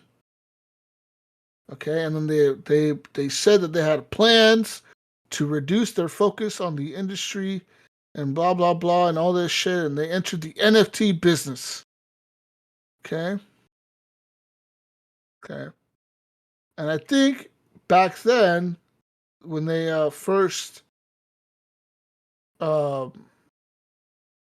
started their NFT bullshit, they invested $100 million into this company called Immutable X, which was a crypto company. And so there's that. They invested $100 million. But guess what they did the very next day, Gunny? So they put in $100 million, right, to this NFT company called Immutable X. So Immutable X crypto, they now had $100 million worth of Immutable X cryptocurrency. The very next fucking day, they sold off like $50 million of that. I was gonna say, did they take half back or something? Back. They sold it back to Immutable the very next day. Like they sold half of it right back to them. So like it's like what the fuck? And yeah, pretty much like this has been a shit show from the beginning. Pretty much GameStop says that yeah, like it's they're gonna get out of it. They're gonna close down their crypto wallet and all their crypto shit. Well, they closed their crypto wallets in August, but then they're gonna just close down the website now. Okay. They say that business. They said if you own an NFT through them, you can transfer your NFT because it's yours. You can transfer it to a different wallet on a different site or whatever, and you will still own that NFT. But yeah, I don't know. Why would anyone buy NFTs, man? Those things were like that was the stupidest shit ever. Yeah. Remember I told you I was watching this documentary thing on whatever the hell I was watching it on? It could have been YouTube. That is literally like the dumbest shit. It was like art in France or Italy or own a piece of this art, like it. I mean, they Like presented it so well. They presented it. But it was like, yeah, I don't think so. Yeah. I don't know. Maybe. It seemed like art would be the logical choice, seeing how, my gosh, let's say that piece of art sells for like, I don't know, $100 million or whatever. Like, man, you'd make some good money off of that. But yeah. But then again, it would just be, could I cash it out? Can I take all that money back out? I don't know. What are the restrictions on it? Who knows? In other news, crypto's already kind of. In other news, for you PC master racers out there, Mayo. Okay. If you are still playing Skyrim, okay, and all these other games, there's a new major release of a new Reshade 6.0. Reshade 6.0 is out now, Mayo. Okay. It introduces support and special handling for RTX Remix, and it adds APIs for ray tracing and mesh shading. So pretty much, this will make games look better. Reshade is a thing that I think a lot of developers use it, right? Like almost everyone uses this shit. So yeah, they said like they just pretty much updated it and made it to like be really compatible with RTX and ray tracing and all that fancy smanchy shit. So get excited for more better looking games.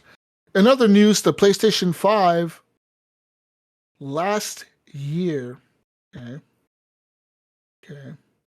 last year, sold better than any PlayStation console has ever sold in Japan since the PlayStation 2 back in 2004. Okay. Okay.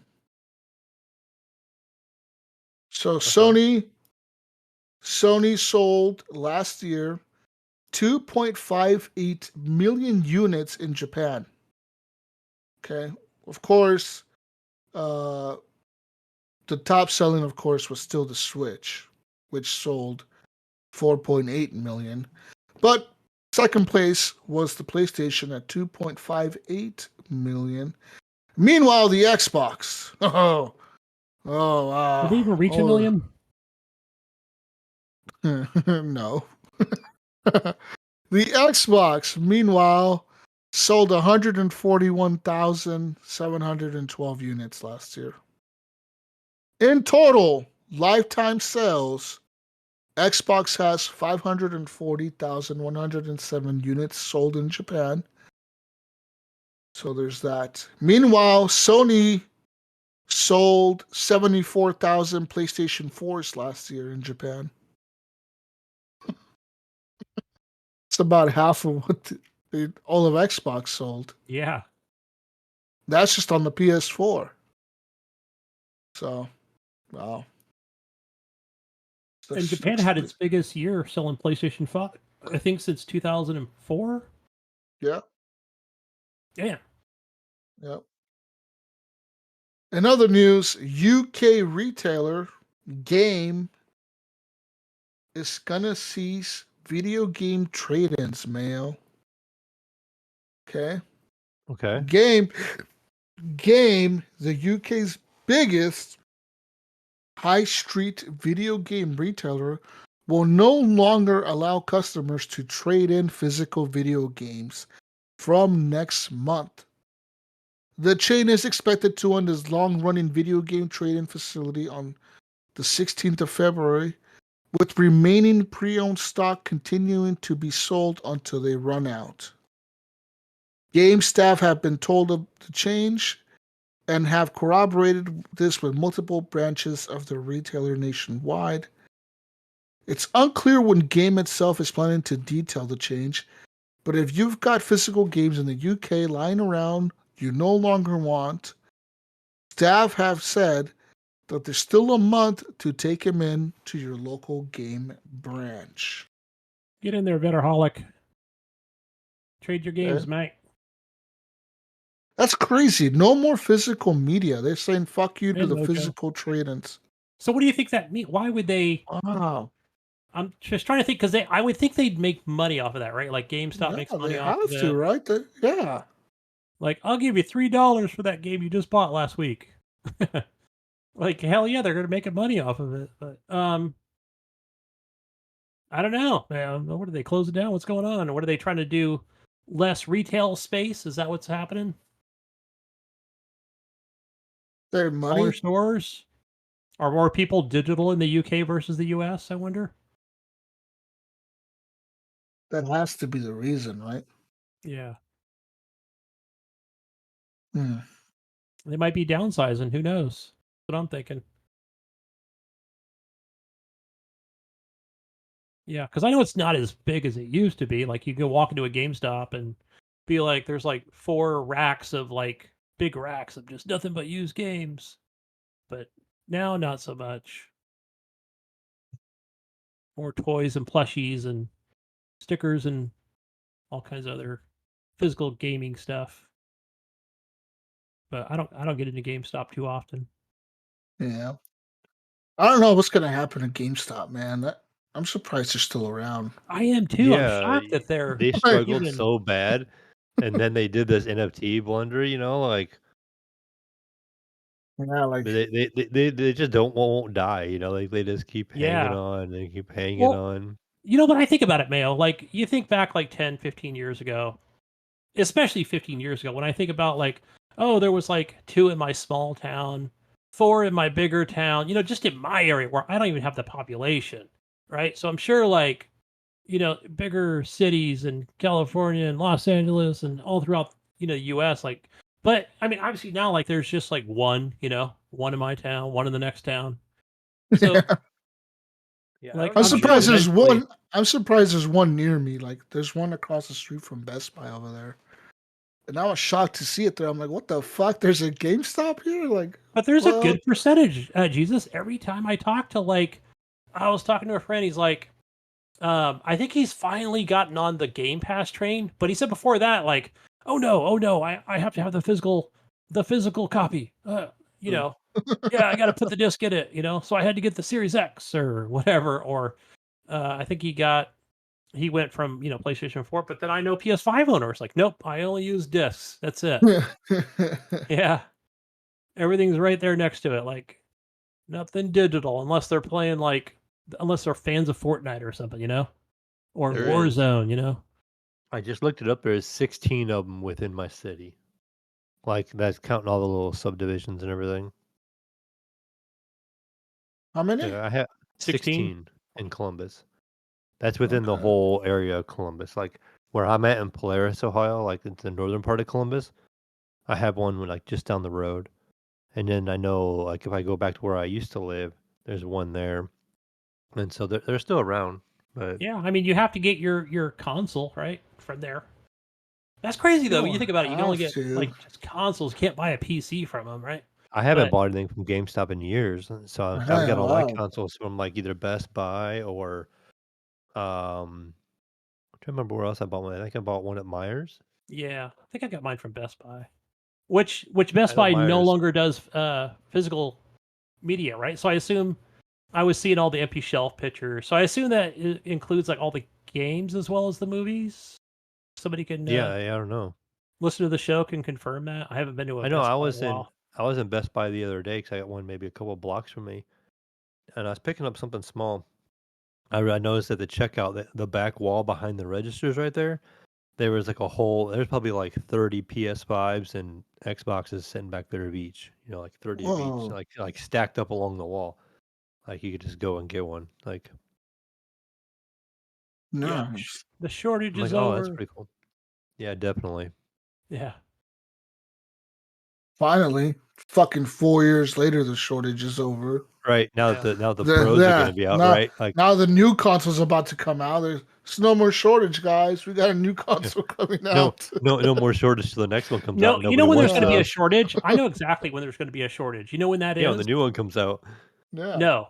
That's when GTA 5 comes out and PC players are like, I had to go buy a fucking PlayStation 5 just so I can play it because I know it's not coming to Steam for another year. That's probably true. That's probably Yeah. true. I'm not Yep. even kidding. That that will sell consoles. The It fucking will. Yeah. GTA will sell consoles. PC players will fucking they will not wait. Some Yeah. will, They're but not going not to all wait a of them. year. They say they're going to wait a year, but they're not. Mayo's like, fuck. You Oh, I'm got me. fine. I have a PS5 and an Xbox now, so Mayo's gonna be playing GTA 6 on launch day. yeah, yes, I will. I think we all will Now, be, right? now hopefully we can mod it on the PC when it comes out on the PC, but Oh, for sure. In other news, Amazon's Twitch, is laying off more than 500 employees, reportedly accounting for around 35% of their staff. Says here, they began layoffs on Tuesday. Says here, I regret having to share that we are taking the painful step to reduce our headcount by just over 500 people across Twitch. Twitch CEO Clancy wrote, this will be a very hard day. In March of 2023, Twitch cut 400 roles as part of larger layoffs at parent company Amazon that saw 18,000 people lose their jobs. Additionally, several Twitch executives, including Chief Product Officer Tom Verrilli, Chief Customer Officer Doug Scott, and Chief Content Officer Laura Lee, all announced that they were going to leave the company. Last month, the company also announced that it would cease operations in South Korea, citing prohibitively expensive network fees. The service is set to shut down in South Korea on February 27th. And this announcement, CEO Dan Clancy noted that Twitch paid out over $1 billion to streamers last year, remarking that while the Twitch business remains strong, for some time now the organization has been sized based upon where we optimistically expected our business to be in 3 or more years, not where we are at today. So there's that. Yeah, I think I was also not reading the same article, but they were talking about basically Clancy said we're still not profitable, still not a profitable company. So what do you think, Jesus? How long? Because if you remember, Microsoft had whatever they had, their streaming service, but they let theirs didn't go that long before they said finally just kind of wrapped it up. But I don't know. Do you think they're going to be in this for the long haul? How long before they say, well, we can only be non-profitable for so long before we close it down? I'm sure Amazon will make that call. I'm thinking another year. They'll close down Twitch? Yeah, I would think so. If you don't turn it around in another year, how long can you be unprofitable? That doesn't make sense. I've heard people. Not that I wanted to. I like Twitch. Bigger YouTubers and stuff like on their YouTube channel saying they think Twitch is only going to last a couple more years. Yeah, that just the direction it's going, unless they change something dramatically. What they did is they kept adding a bunch of ads, and then they didn't prioritize games. It's all those naked chicks on there. Yeah. So now it's it's becoming, and like even one of them referenced, not saying it's kind of going that way completely, but they reference like OnlyFans, and they're like OnlyFans before what we know it is wasn't like what it is today. It originally was like a thing for like content creators where like OnlyFans you could like go on almost like Patreon, and then it became this whole adult thing.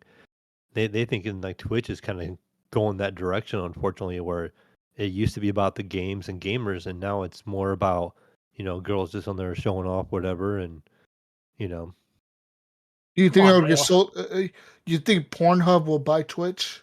Damn, that would be I heard that mentioned on a podcast. It would be like a smart move. Pornhub could buy them, and then Pornhub will have live streaming sex.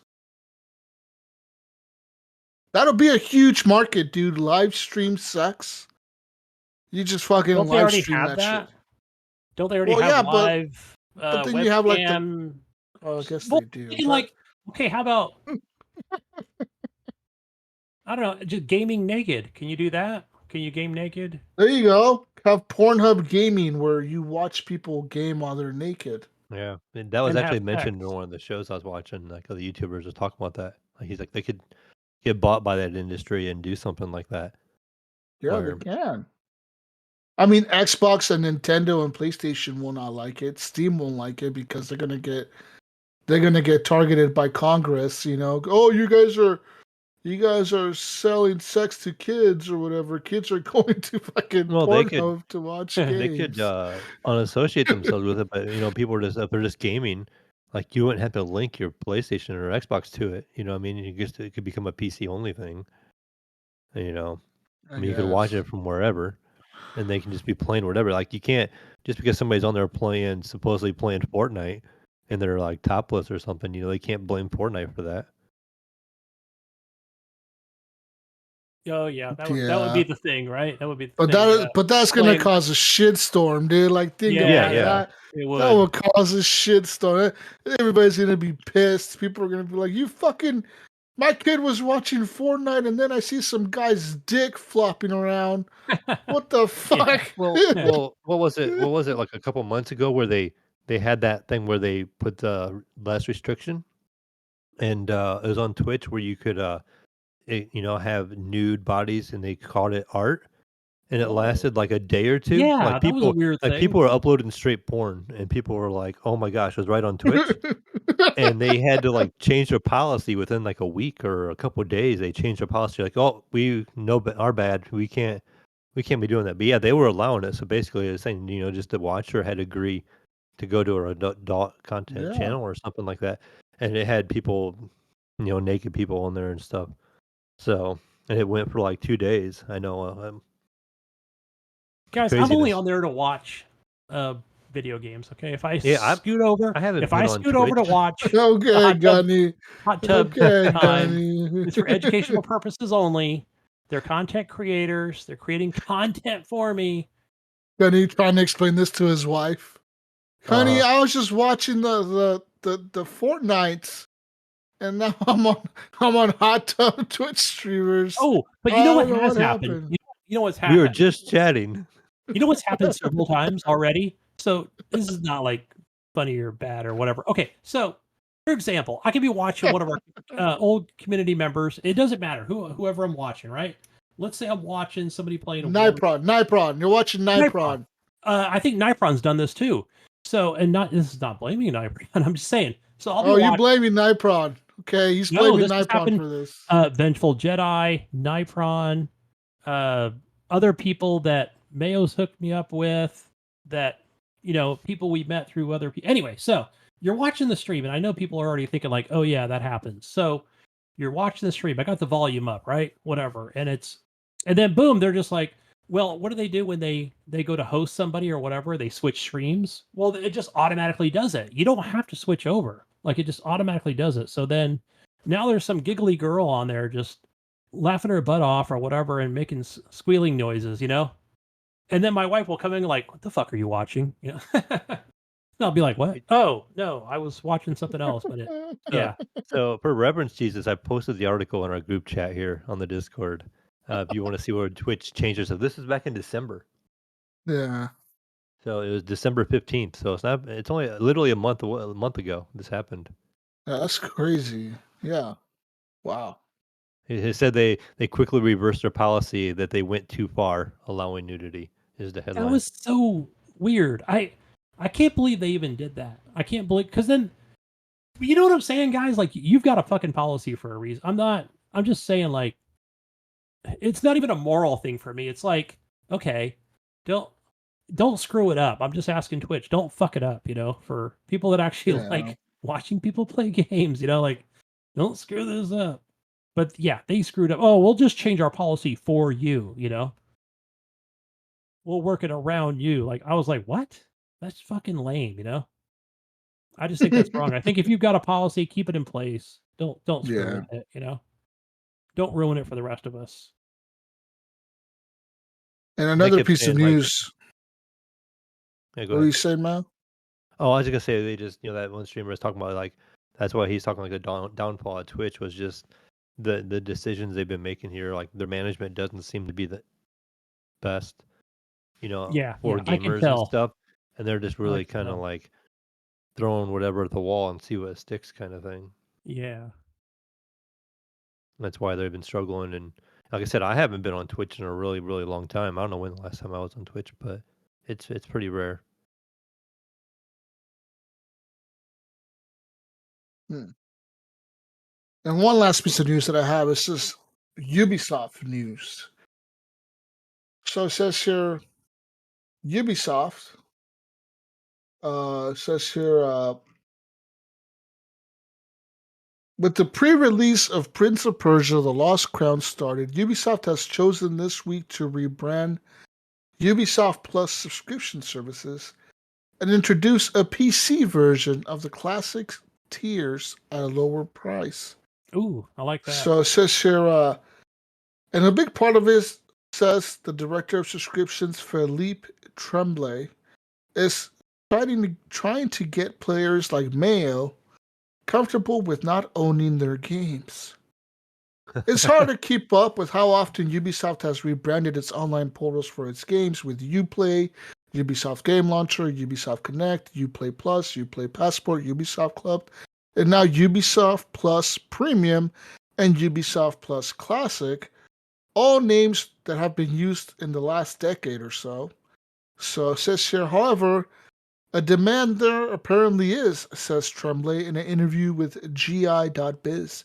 He claims the company's subscription services have their biggest ever month back in October of 2023, and that the service still has had millions of subscribers and over 500 million hours played.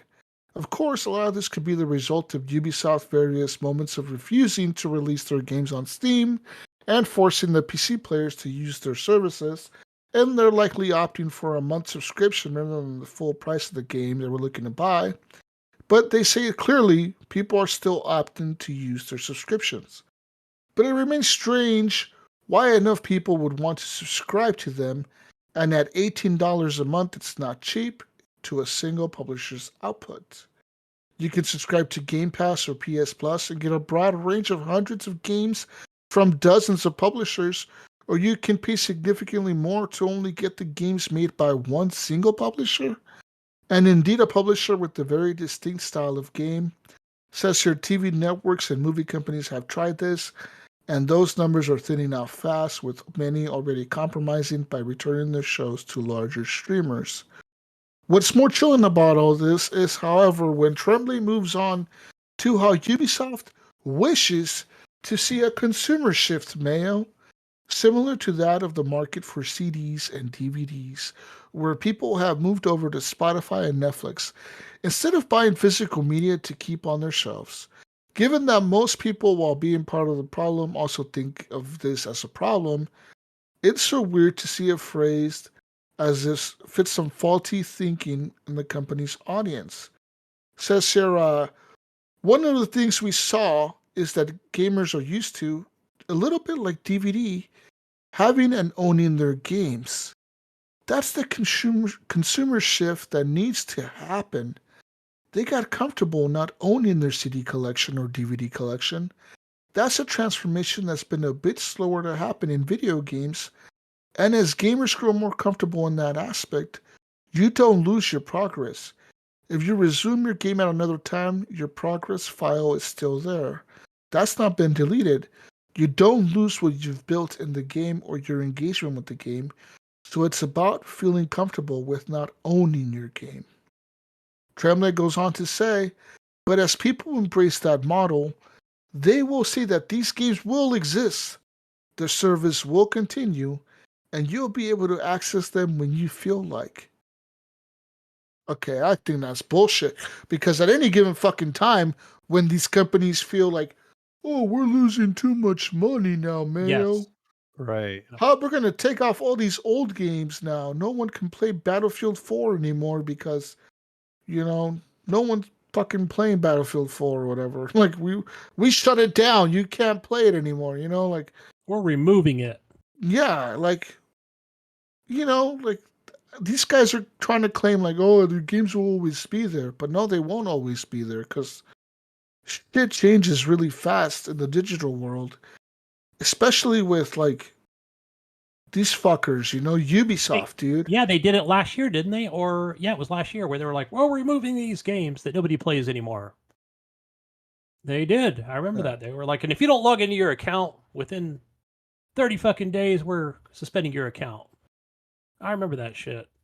So just corporate bullshit speak. Yeah. So there are still plans for Ubisoft to add streaming access to Activision Blizzard's games to Ubisoft Plus. It's weird that that's going to happen, right? Because we know Microsoft owns Activision, but Microsoft does not own the streaming aspect and cloud gaming for the Activision games.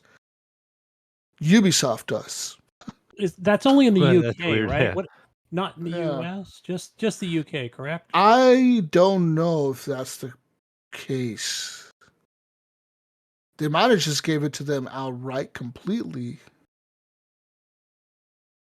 Yeah. I think Because it was just Was that something that had to do with when they acquired Activision? Wasn't that when we read the article about yeah, it when Yeah. was this was on because Ubisoft? in the UK they said that if Microsoft owned all the cloud rights to that game to like stream it through the cloud, that they would have too much of the cloud game, like too much of the market. Like no one would be able to compete with them, even if they tried. So Microsoft said, okay, we'll sell it to Ubisoft. And they did. And I think Ubisoft paid them, like, I don't know how much money. Ubisoft paid them quite a bit of money, though. But Ubisoft paid Microsoft money to fucking be able to stream all the Activision shit. Now, I wonder, what does that entail? Does it only entail classic games? Will Microsoft want to stream Call of Duties? Will they want to stream World of Warcraft? yeah. I mean, maybe it's not possible right now, but in 5 years, can it be possible? Can it be possible in 10 years? You know what I mean? Like, how does that change? You know? I don't think it will change. No, because I think Microsoft would just say, just take everything and stream it or whatever. Because they're still going to make money. You know, they're not going to make 100% of it, but what they're going to get, still going to get their whatever. Still going to make money by streaming it, Yeah. I or don't know. Look, Ubisoft streaming it somehow, some way. They just won't get 100%. yeah. Interesting. Yeah, but I know the thing's still going on in the U.S. with the courts. I don't know where that's at right now. Nobody cares. Still trying to fight it. The FCC. You know, if you buy Prince of Persia on the Epic Store, it's available to play right now. Oh, because it's not released on console yet. So on Interesting. PC, it's an Epic Store exclusive. I don't think it's on Steam, No, it's not. and it's available right now today. Isn't that weird? It does say, oh, it's on Ubisoft Plus. But does Ubisoft Plus let you play it right now? That's a good question. Because Epic Because does. it says pre-order release date January 17th, so like in 2 days. But yeah, what does it say here on Epic? Because it's right on this front screen. It does say pre-purchase. Right here it Uh, says it says releasing on the 18th. Or no, release date is today. And then the initial release is the 18th. yeah, if you buy the deluxe edition right now on Steam on Epic, you're able to play it right now. And if you buy Okay. the regular one, Oh yeah, you're there's able okay. you're able to play it on Thursday if you buy the regular one. Yeah, if you buy the $60 version, you can play it now. The deluxe. That's what it is. Deluxe. Deluxe. Let me see. So there's no other. I don't see any other version in Epic. Oh, here's the demo right here. Yeah, So the yeah, there demo is a is there. base game. So let's see. What Huh. does the base game say? The base game does say it's available on the 18th. So you're right. If you buy the deluxe, you get to play it now.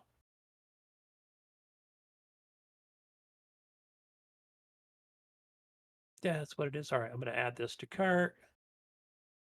View it in my cart. I'll take it. And that's pretty much it for news. Other than that, we got hold on, man. I got some news for you. Okay. Okay. Well, while you're looking up your news, the other day I was thinking about gaming. You know what I want to see in a game, Jesus? This sounds like a What? fun. So I want a medieval game like Grand Theft Auto, where it's like a big, not like Skyrim. I know there's Skyrim, but like something that plays where you could go into like these old medieval towns and you have all the shops where you could run around. Like think Red Dead, think Grand Theft Auto, but something more medieval. There is one like that. What is it? I forget what it's called. It's on Steam, but I know it's just like that. It's what you're describing. It's a medieval GTA game. Like it's not like the GTA's now where it's 3D third person. It's or first person in some cases. You play Mm-hmm. both, right? It's more of the old school GTA, like the first one where it's kind of top down. Oh, okay. But you have like everything. You can steal people's wagons and like go on I police thought that'd be chase. something like that would be kind of fun where if you were like not Like Red you Dead have, era. yeah, you have like the knights chasing you and shit, and you can like beat people up and take their shit and like have Yeah, like I said, it's wenches and just all that yeah, shit. yeah, Like that'd be it's that'd all be there, fun in dude. like a GTA game. It's all there. Like it's a PC game right now. It's on Steam. I think it's called like I don't know what it's called, but it's on I'll look Steam it up because too. I I've can find it. seen it. I've seen it. Just look up medieval GTA style game and it should pop up. Anyways, Mayo, you'll be excited to know, Mayo, that at CES, NVIDIA announced the GeForce RTX 4080 Super, Mayo. They also Yeah, announced the RTX 4070 Ti Super, Gunny, Oh, and the I saw 40 the CI Super.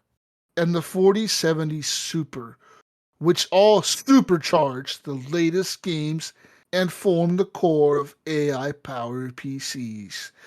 The latest iteration of NVIDIA ADA Lovelace architecture-based GPUs delivers up to 52 shader teraflops, 121 ray tracing teraflops, and 836 AI tops. I don't know what the fuck that means.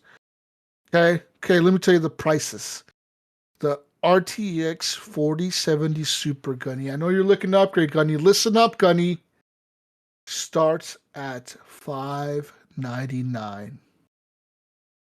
$599, Gunny. That's What was it. that? That's fucking cheap.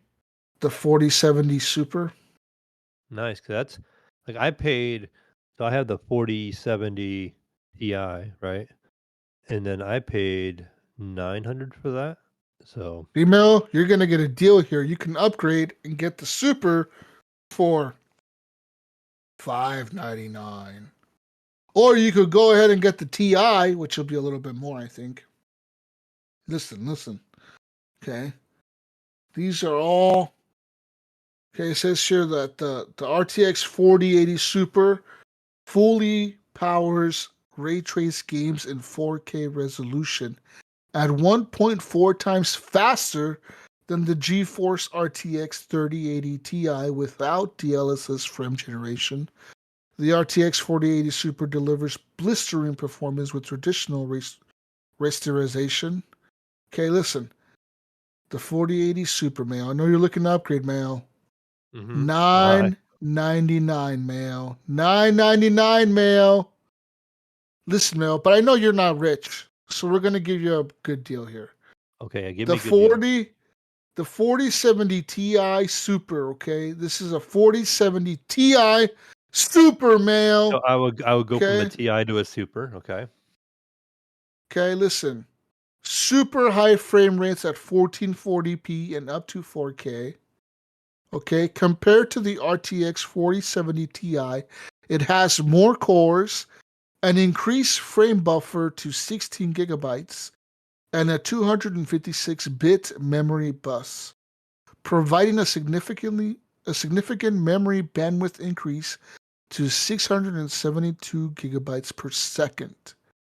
It is 1.6 times faster than a 3070 Ti and 2.5 times faster with DLSS 3.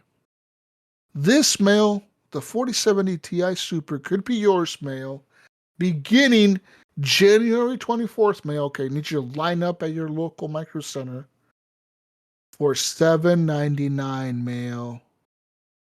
$799. Yeah, that's a good price. Yeah. Go now, Mayo. Go now. Go now. Go line up, Mayo. Go camp the No, whole week. Go camp at your Micro Center so you're there for your that would be a good buy 4070 for Ti. Gunny.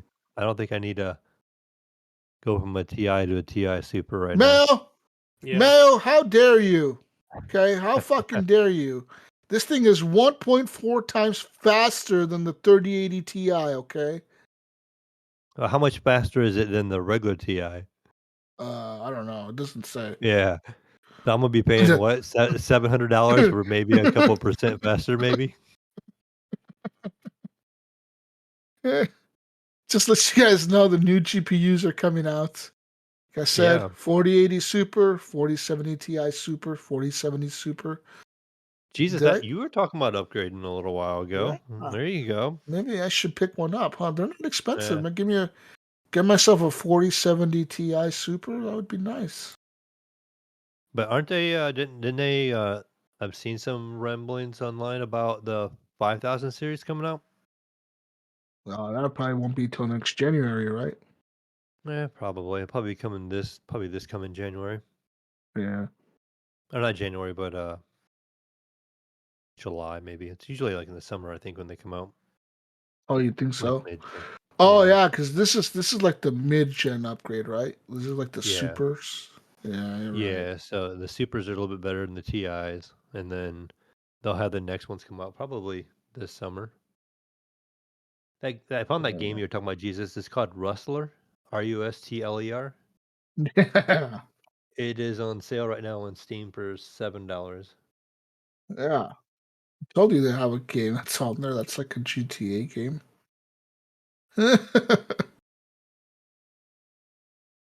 Yeah. Mostly positive reviews. What's it But yeah, called? A it's a Wrestler? Rustler, Rustler. Oh, Rustler. Rustler. I put a link in the chat in Discord, Gunny. Yeah.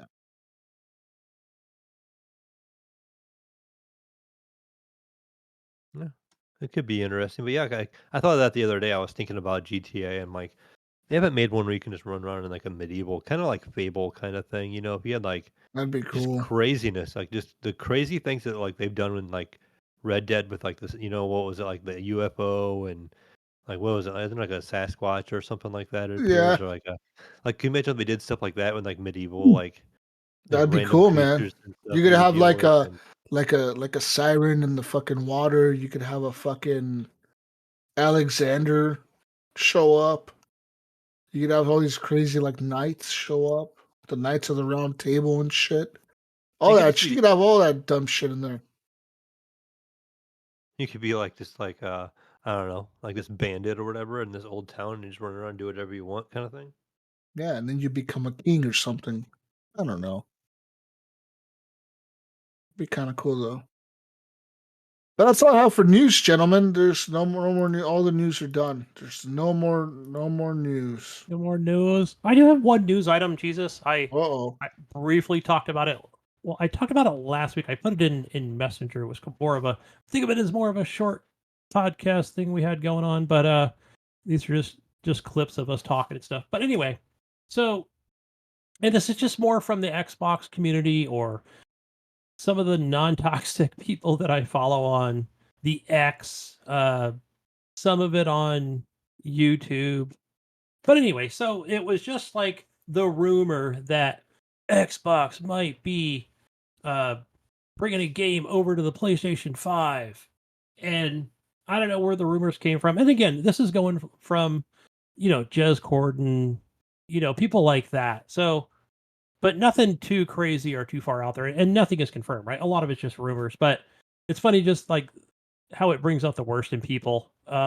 Where I think the rumor was the fact that Xbox might be bringing Hi-Fi Rush over to the Switch, and I can see it doing good on the Switch. oh yeah, it would do amazing, right? They would make so much money. Yeah, that would be great over there because it Why looks like a not? Nintendo game. So Yeah. looks like it was made for the Switch. So that, and I think it was something else coming over to PlayStation 5. I don't know. I think it could have been Sea of Thieves or something else. I don't know, fucking Starfield or some shit. But people were just coming unhinged in the Xbox community about, uh, how dare they take the exclusives and bring them to another platform. And other people seem to be okay with it, or we're like, oh my gosh, and what's next? Are they going to put the next Halo on the PlayStation 5?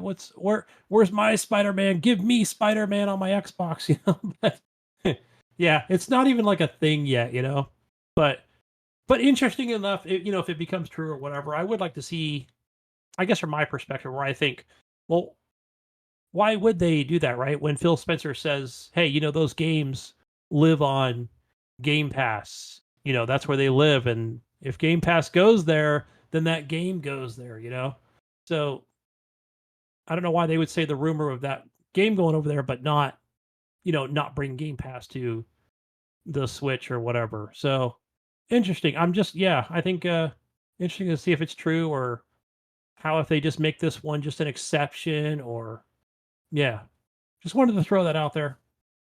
But either way, I'm fine with it. I think, if they want to get that exclusive game, if fans have been asking for this game on the Switch, and really want it on there, I say go right ahead and put it on there. It seemed like it's going to run well. It's not like, I'm sure they can export any game to run on the Switch. I think we've found out. Yeah.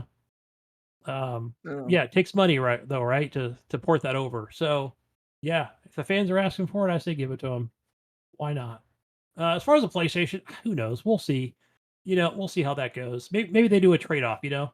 That would be kind of cool. So I doubt it, but just don't think it's going to happen. But anyway, moving on over to the console corner side of things. I got one last piece of news for you. This is kind of crazy piece of news. Okay, let me read this piece of news here. It's going to spark a discussion. Okay. Police in the United Kingdom, Mayo. Okay. Okay. In the United Kingdom, police are investigating the first case of rape in the metaverse. Yeah. After a child was sexually attacked in a virtual reality video game. It is said a gang of men raped the avatar of a girl under the age of 16 during the video game. The victim wasn't physically injured, but it is said that they have suffered the same psychological and emotional trauma as someone who has been raped in the real world. Although there was no physical attack, the online strangers allegedly raped the character in the game, an incident believed to be under investigation by police in the UK. So there's that. It says here, police leaders are now calling for legislation to tackle a wave of sexual offending in such a sphere, saying officers' tactics must evolve to stop perverts using new tech to exploit children.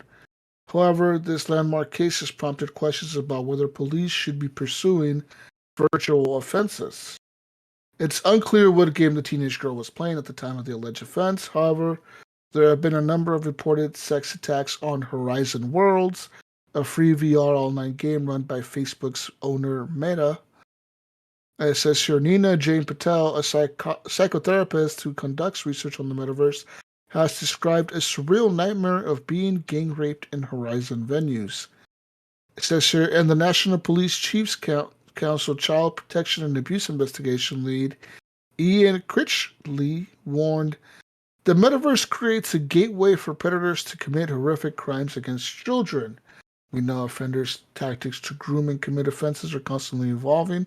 This is why our collective fight against predators, like in this case, is essential to ensuring young people are protected online and can use technology safely without the threat of fear. It says here the metaverse creates a gateway for predators to commit horrific crimes against children, crimes we know have lifelong impacts, both emotionally and mentally. As such, our policing approach must continually evolve to enable us to relentlessly pursue these predators and safeguard victims across all online spaces. It says here, one person from Meta, a spokesperson, said, this kind of behavior described has no place on our platform, which is why for all our users we have an automatic protection called personal boundary, which keeps people you don't know feet away from you in the VR world. So there's that. So, what do you guys think? Like, is this gonna be a thing now? Like fucking virtual crimes? I guess. Yeah, Like probably. we never thought about it. Like I've never thought No, about that. Like a virtual crime. Like I guess if you have a VR headset and like say somebody creates a universe where you can like be like in real life, kind of, right? And you get attacked or whatever, like yeah, it's weird because I remember reading the article. I remember when it happened, and I was talking to a gaming friend at work who was standing there, and I said, "Hey, did you hear? Check this out!" Like, and for one, I thought it wasn't a good feeling because I thought, okay, I get it from their perspective. When this article first came out, they were talking about how like we don't have like laws against this or any that were broken. There's nothing we can arrest or prosecute. Like we're kind of dumbfounded by this whole like we didn't know this was a thing. Coming from the Interpol or whoever it was over in the UK. yeah. And yeah, and I thought, well, first of all, fucking permaban on those pervs or assholes, that did this to her. But they'll just make a new account. Yeah. So then, right, That's different the do thing. the, hide their fucking internet shit or whatever. But I thought, man, like, yeah, and I mean, there's several different aspects, right? We could say, oh, like, she needs to be closely monitored. The girl, no, but if she was sexually assaulted, I mean, this was something that happened to her, right? So yeah, what they need to make laws against this or whatever. You know what I mean? Like, I understand, like, there's probably disclaimers and this and that, and you might experience sexual content being in an adult environment, but it's not what it's intended for, I know that there was stuff brought up in Roblox, about kids playing on the PC, and it's kind of a dangerous space or whatever. There's no voice chat or whatever, but still, there's like some sexual content in that stuff. But yeah, How do you fix this? yeah, I would think. I don't know. How do you do, like, how do you deal with this? Do you hire a police force in the fucking metaverse? I mean, what do you do? I would think know, the man. first thing you would have to do in Parliament or even in like the U.S. Congress, I have no idea if there's even a thing about this sort of these crimes. Are they crimes? I don't even.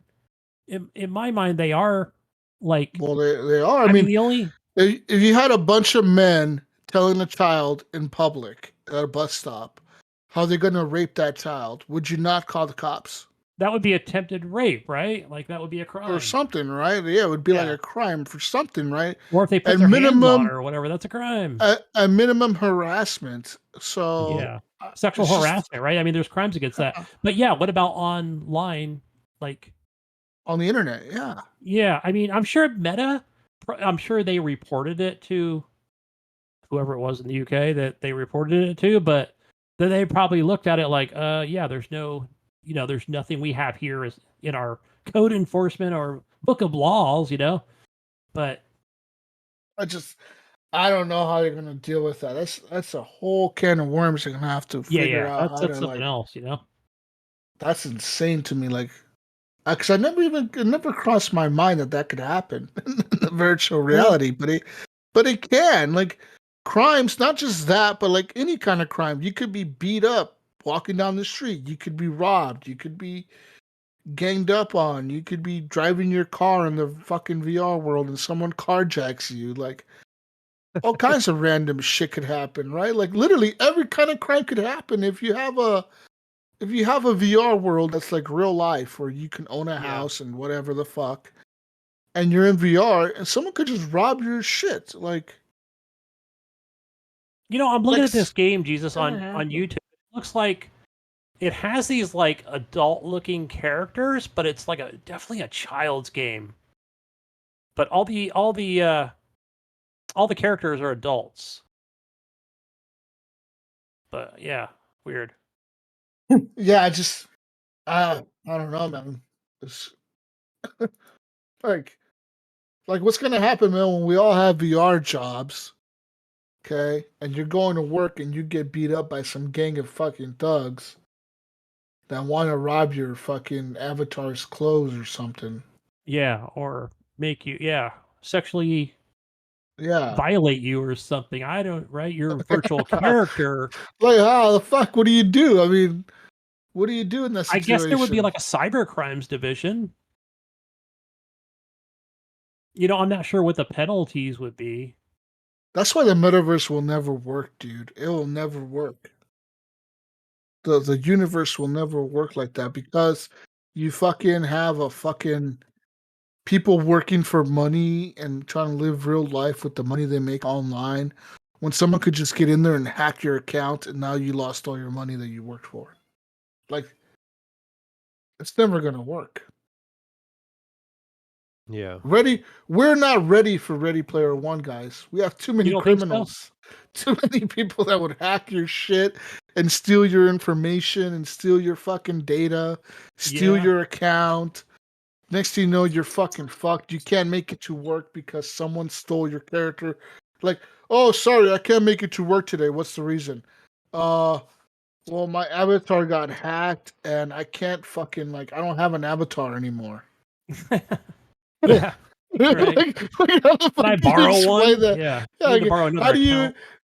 How do you explain that to your boss? Yeah, I can't make it to work today because someone hacked my fucking account and my avatar got deleted or something. Like what the fuck? Like you don't. I don't know how you would explain all that. Like, that would be Yeah. impossible.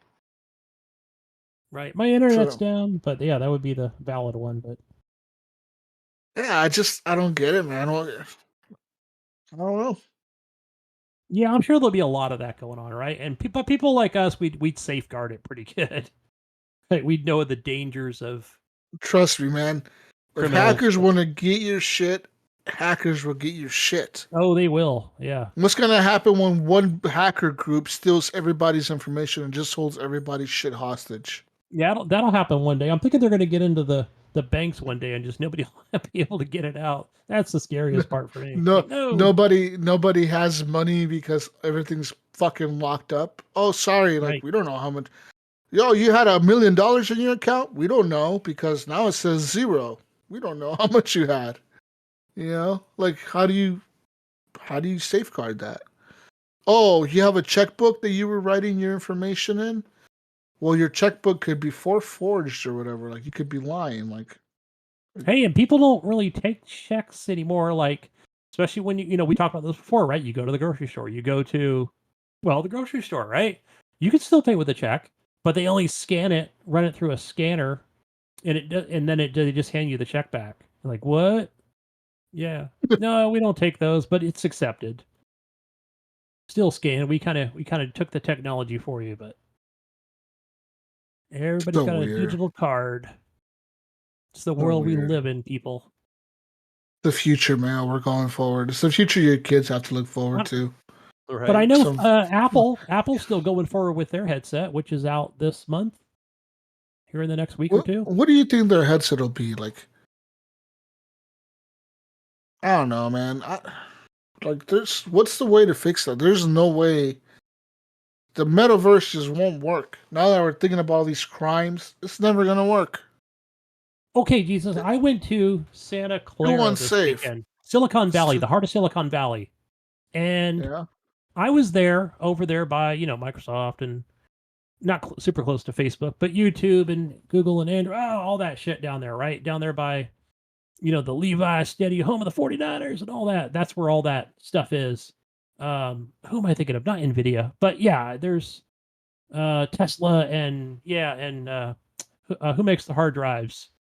Anywho, so I was there, Mountain View and all that shit. So went down there Saturday and Sunday, but I was thinking like we were coming back and we were driving through the city of Berkeley, right? So then they're making this huge building. We were talking about what is that building? And I made a point. I'm like, I don't know. Is it really going to be like an office building? Are people working from home from the internet? Or not everybody, but are people still coming into the office more and more and more? Or like I would think it's going to be less and less.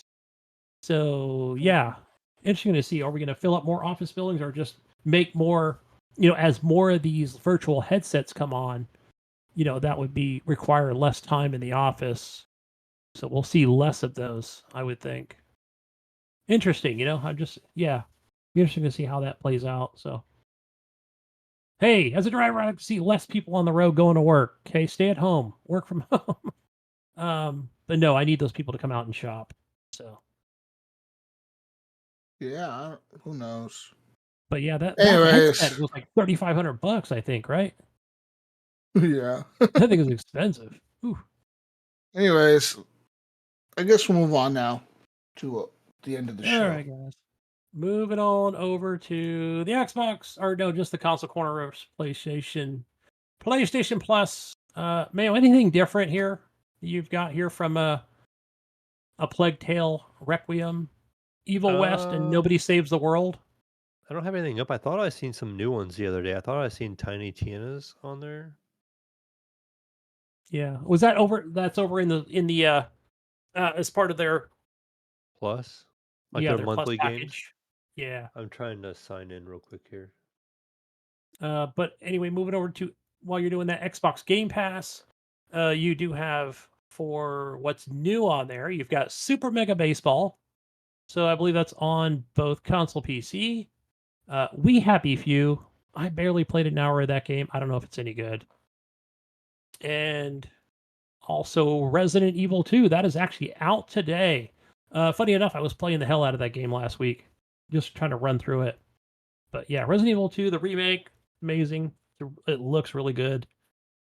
So yeah, nice being familiar with all the different puzzles and what doors to unlock and where to go for the most part. So I'm already in the second part of it. I'm already underneath the police station. So I need to YouTube some things, man. Find out where more weapons are, how to unlock more weapons. But yeah, it's not as hard as I remember it. So for some reason, at first I was like, this game's too hard. Like, okay, you don't have to try and murder every enemy. I figured out. So otherwise you'll run out of bullets real quick. So, but yeah, I think that's all. Oh, did I say Epic? What do we have free on Epic? Oh yeah, a game called Sail Forth. This is a game where you are sailing the seas, and again, one of Mayo's favorites. You know, kind of looks like Hell Force. Looks like Fortnite. It's got the cartoony look to it. Yeah. Nobody Saves the World? Or no? Is that out on PlayStation? Yeah, that's on PlayStation right now. I'm just. It's a good one. That's a good one. Yeah, the PlayStation ones didn't change. It's still Plague's Tale, Evil West, and then Nobody Saves the World. Yeah. I do want to pick up Evil West at some point. So hopefully if it ever comes to Game Pass, I know I've seen it. I think I've seen it on sale on Xbox, but it might be like I said, kind of gives me that Remnant 2 vibe.